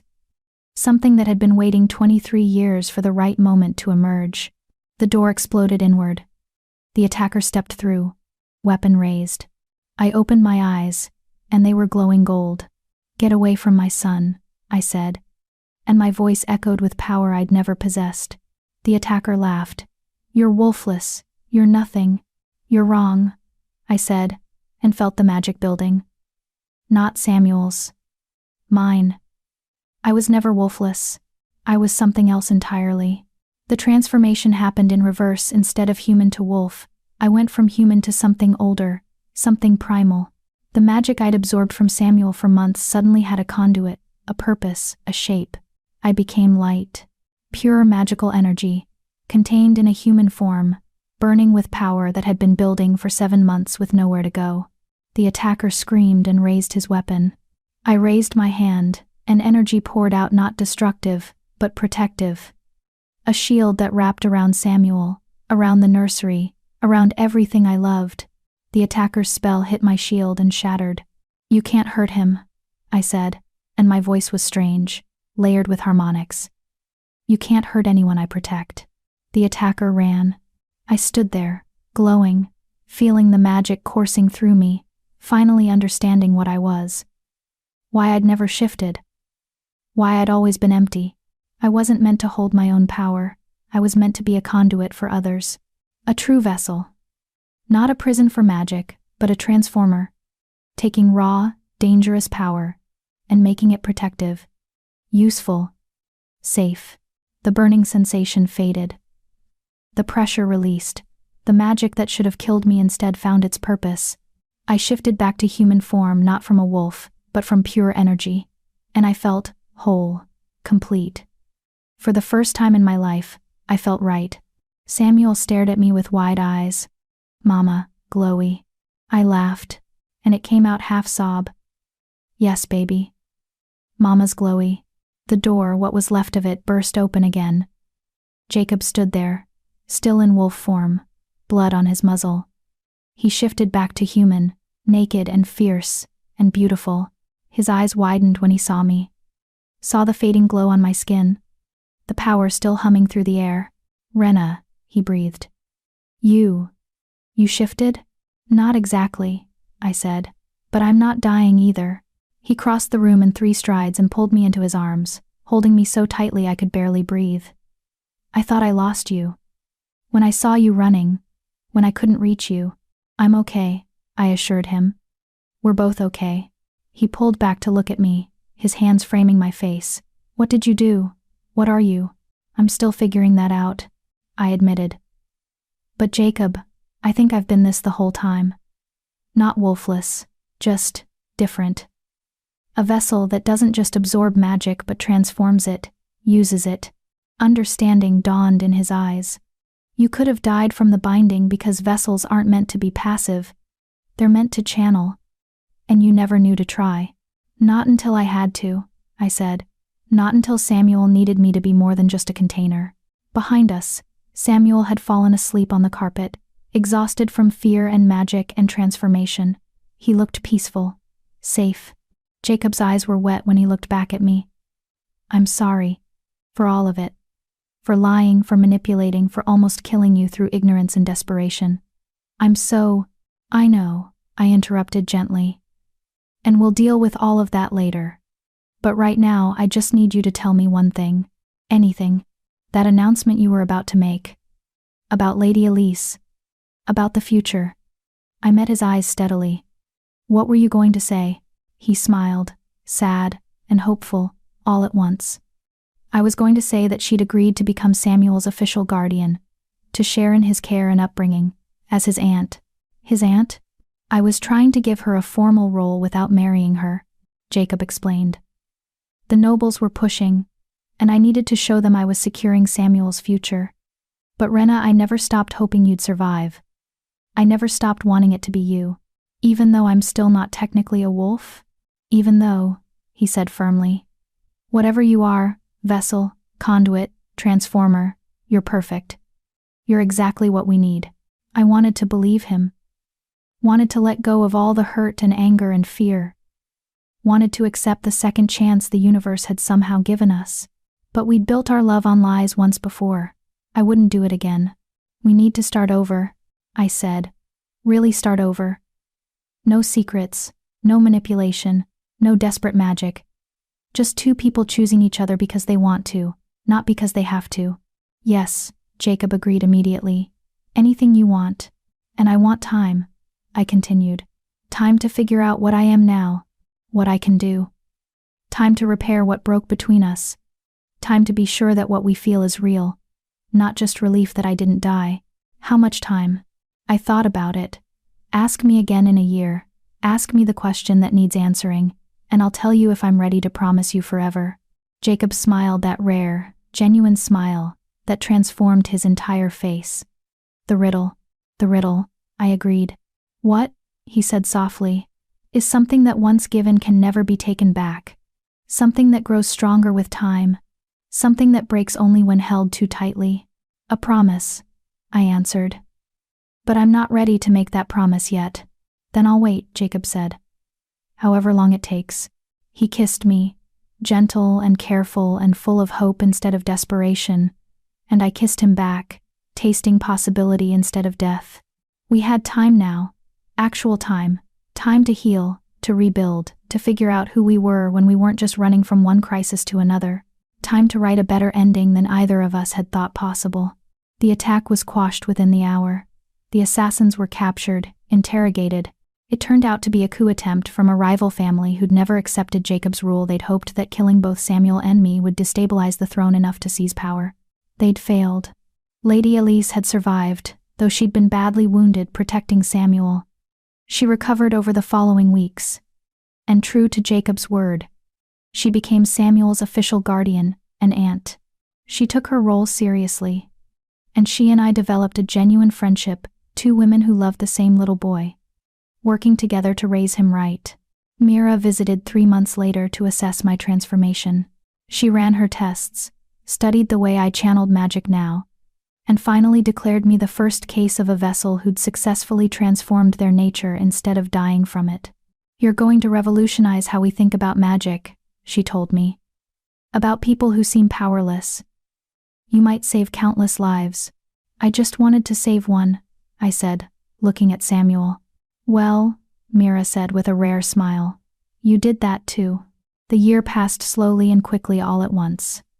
Samuel grew, learned to control his shifting completely, became a bright, happy child who told elaborate stories and made everyone around him smile. Jacob and I rebuilt our relationship brick by careful brick dating properly this time, with courting rituals and chaperoned walks and everything we'd skipped before. Learning each other without desperation, coloring every interaction. And I learned what I was. What I could do. I could take dangerous magic and make it safe. Could absorb curses and transform them into blessings. Could stand between harm and the people I loved and turn that harm into protection. I was a shield. A guardian. A transformer of pain into purpose. I was exactly what I was always meant to be. On the 1-year anniversary of my transformation, Jacob came to the library where I was reading with Samuel. He was dressed formally, and there was something in his expression that made my heart race. Samuel, he said gently. Could you give your mother and me a moment alone? Samuel looked between us, then grinned too knowing for a child not yet 2. Papa ask Mom a question? Yes, Jacob said, smiling. Papa's going to ask Mama a question. Mama say yes, Samuel declared. Then ran off to find Lady Elise, giggling. I stood facing Jacob across the table covered in books. A question? A riddle, he corrected, coming around the table. He took my hands in his, and they were shaking slightly. Rena of House Ashfeld, vessel and transformer. Mother of my child and keeper of my heart, I have a question for you. I'm listening. What? He asked, his eyes never leaving mine. Is something that once given can never be taken back. Something that grows stronger with time. Something that breaks only when held too tightly. A promise, I answered, my voice steady despite my racing heart. Then promise me, Jacob said. Promise me forever. Promise me that we'll face whatever comes together. Promise me that you'll be my queen. Not because I need you to be, but because you choose it, because we choose each other. I thought about everything we'd been through, the lies and truths, the death and transformation, the breaking and healing. I thought about the girl I'd been convinced she was worthless, that being broken meant being less. And I thought about the woman I'd become, someone who transformed pain into power. Someone who saved lives by accepting their burdens. Someone who'd learned that being different wasn't the same as being defective. I promise, I said. I choose you. I choose us. I choose this impossible, complicated, beautiful life we're building together. Jacob pulled out the moonstone ring, his mother's ring, the one he'd given me once before. May I? Yes, I said, and let him slip it onto my finger. He kissed me then, deep and slow and full of promise, and I tasted our future full of challenges and joy and moments both ordinary and magical. When we pulled apart, Samuel came running back in, Lady Elise following with an indulgent smile. Mama said yes? Samuel asked hopefully. Mama said yes, I confirmed, laughing as he launched himself at us. We caught him together, the three of us collapsing into a pile of laughter and happiness and love that was messy and imperfect and real. Tell story, Samuel demanded. Tell story about Mama and Papa. Once upon a time, Jacob began, looking at me with everything we'd survived written in his eyes. Once upon a time, I continued, taking his hand, there was a girl who thought she was broken and a king who thought he was stone. And? Samuel prompted eagerly. And they learned, we said together, that broken things can be beautiful, that stone can crack open to let light through, that sometimes the hardest journeys lead to the most precious destinations. The end? Samuel asked. No, I said, pulling both my boys close. Not the end, the beginning, because this was what I'd learned through everything, through pain and transformation, through betrayal and forgiveness, through death barely avoided and life fully embraced. The best stories never really end. They just keep growing, keep changing, keep becoming something more than they were. Just like us, just like love, just like hope that refuses to die, no matter how many times you try to kill it.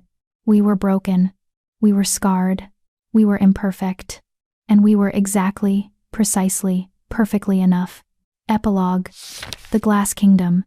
5 years later, the palace gardens bloomed with impossible flowers.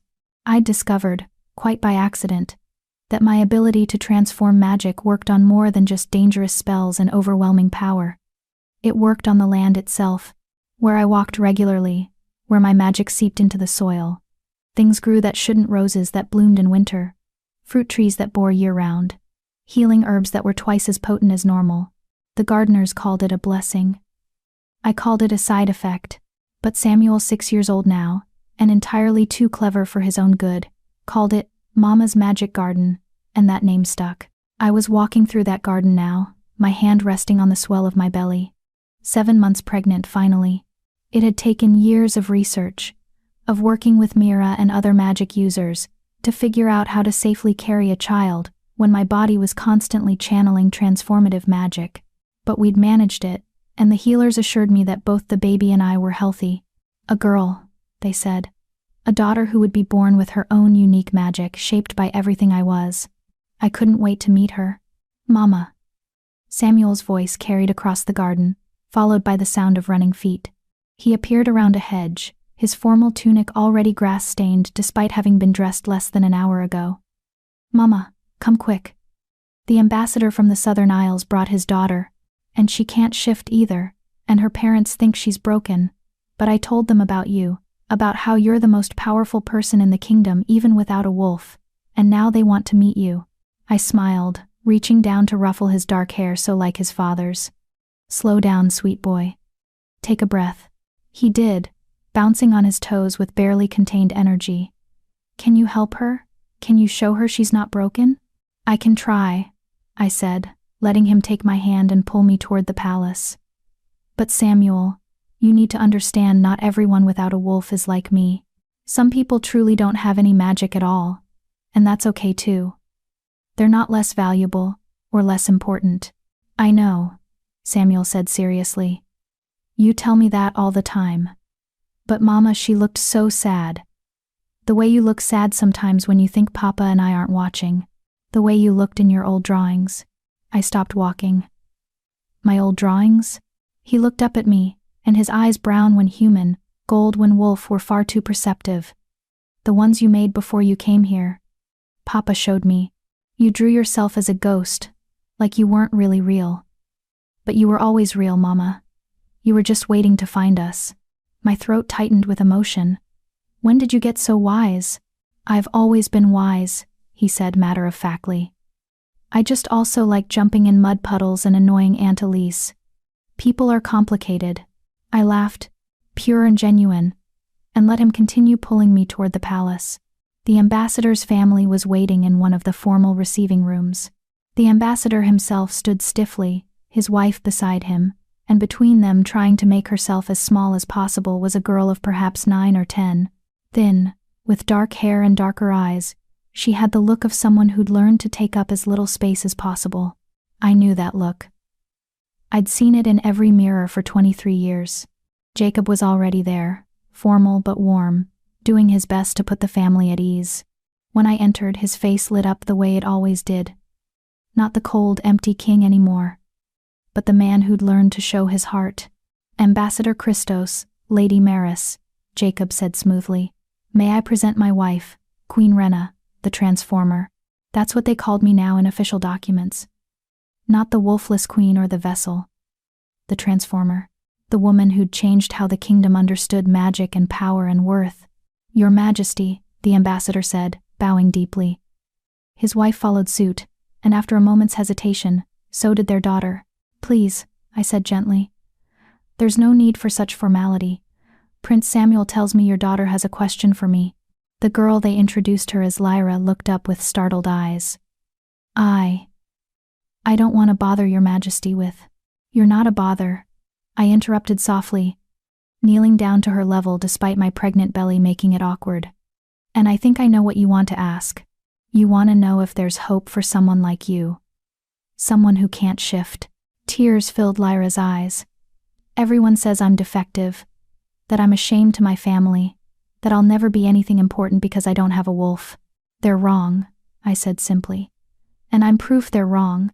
But you're special, Lyra protested. You're the Transformer. You have magic. I don't have anything. You have yourself, I told her. And Lyra, that's more than enough. I didn't discover my magic until I was 23 years old. And only then because circumstances forced it out of me. Before that, I was exactly like you, certain I was broken, certain I'd never matter. What changed? She whispered. I stopped trying to be what everyone else wanted me to be, I said. I stopped measuring myself against wolves and started asking what I could do as myself. And it turned out that being different, being unable to shift, made me uniquely capable of other things, things that no one else could do. I took her small hand in mine. You might discover magic someday. You might not. But either way, you have value, you have purpose. You just have to stop looking for it in other people's expectations and start looking for it in your own heart. How? She asked, and the desperate hope in her voice broke my heart. By finding the people and things that make you feel real instead of invisible, I said. By telling stories or growing gardens or solving puzzles or whatever makes you feel like yourself. By remembering that being different doesn't mean being less, it just means you're meant for a different path. Lyra stared at me for a long moment, then threw her arms around my neck, sobbing. I held her, this little girl who was so much like I'd been, and whispered the words I'd needed to hear at her age. You are not broken. You are not a mistake. You are exactly who you're meant to be. And the world needs you exactly as you are. When her parents collected her with profuse thanks and promises to write, Samuel hugged her and told her firmly that wolfless people were actually the coolest. My mama defeated an entire group of assassins without shifting once, he bragged. Try doing that with just a wolf form. I bet you can do amazing things too. Lyra left with her head held a little higher, her shoulders a little straighter. Would it be enough? Would she find her path? I didn't know. But I'd planted a seed of hope. And sometimes that's all anyone needs. That evening, after Samuel was asleep and the palace had settled into quiet, Jacob and I sat together in our private chambers. He'd given me the queen's suite when we married, but I'd insisted on keeping my room in the nursery wing too, a reminder of where we'd started, of the journey we'd taken. You were beautiful today, Jacob said, his hand resting on my belly, feeling our daughter kick. I was covered in garden dirt and probably smelled like fertilizer, I pointed out. Still beautiful, he insisted. Rena, Do you know what I see when I look at you? A woman who's far too pregnant to see her own feet. He laughed, that rare sound that I'd learned to cherish.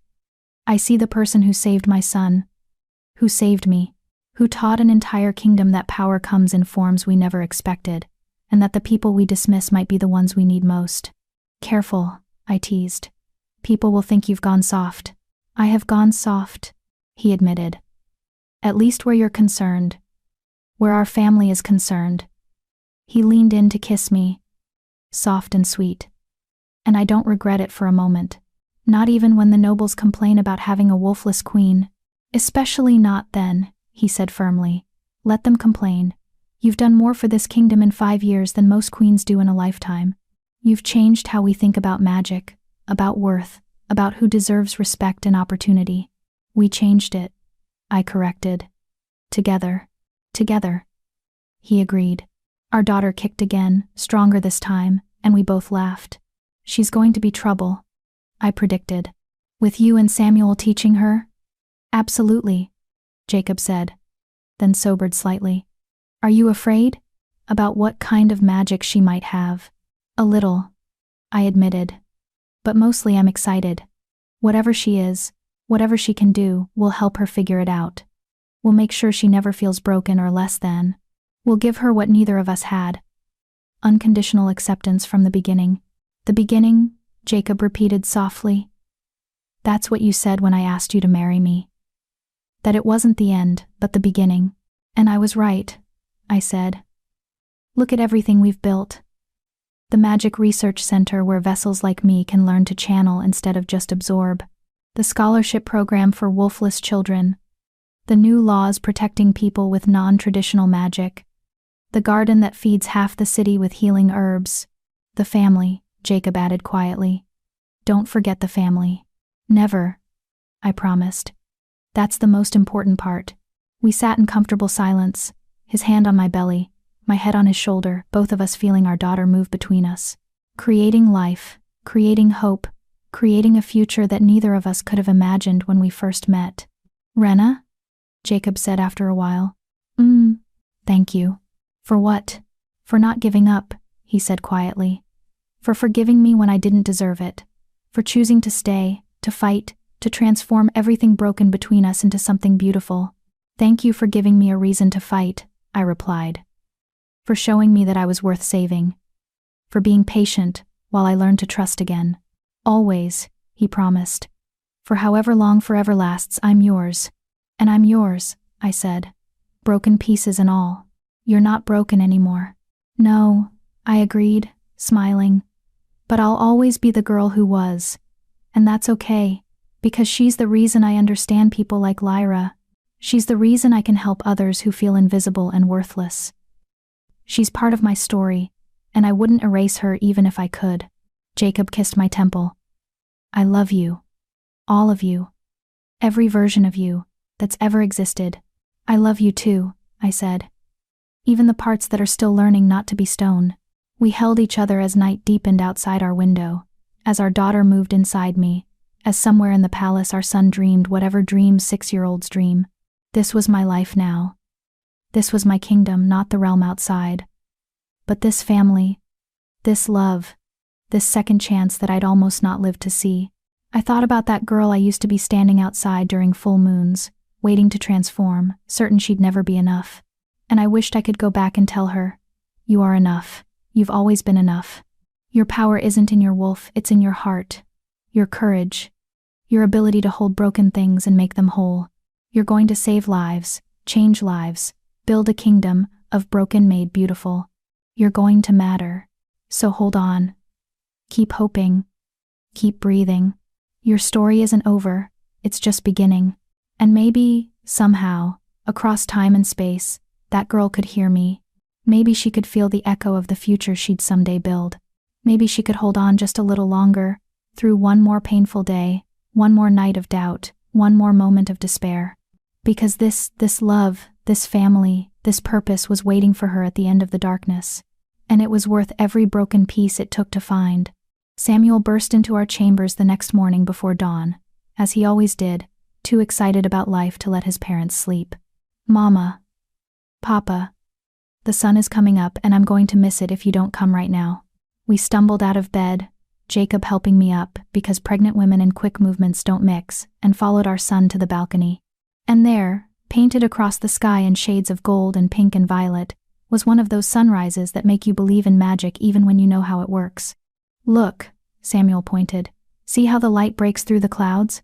That's like your transformation, Mama, taking something dark and making it glow. When did you become a poet? I asked, wrapping my arm around him. I've always been a poet, he said seriously. I just also like mud puddles.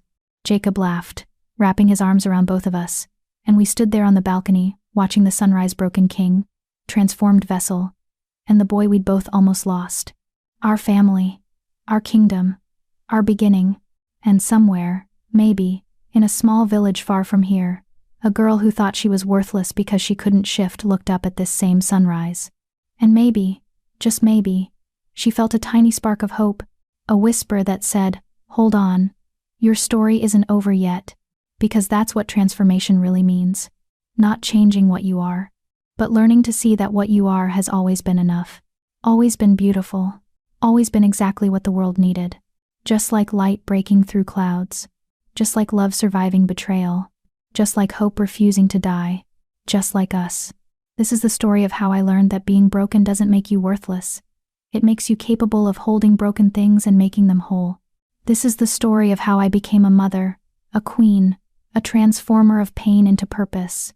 This is the story of how I discovered that the thing everyone said made me defective was actually what made me irreplaceable.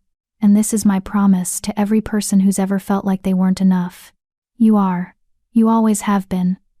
Your power is waiting to be discovered. Your purpose is waiting to be lived. And your story is waiting to be told. So hold on. Keep hoping. Keep transforming. Your beginning is coming.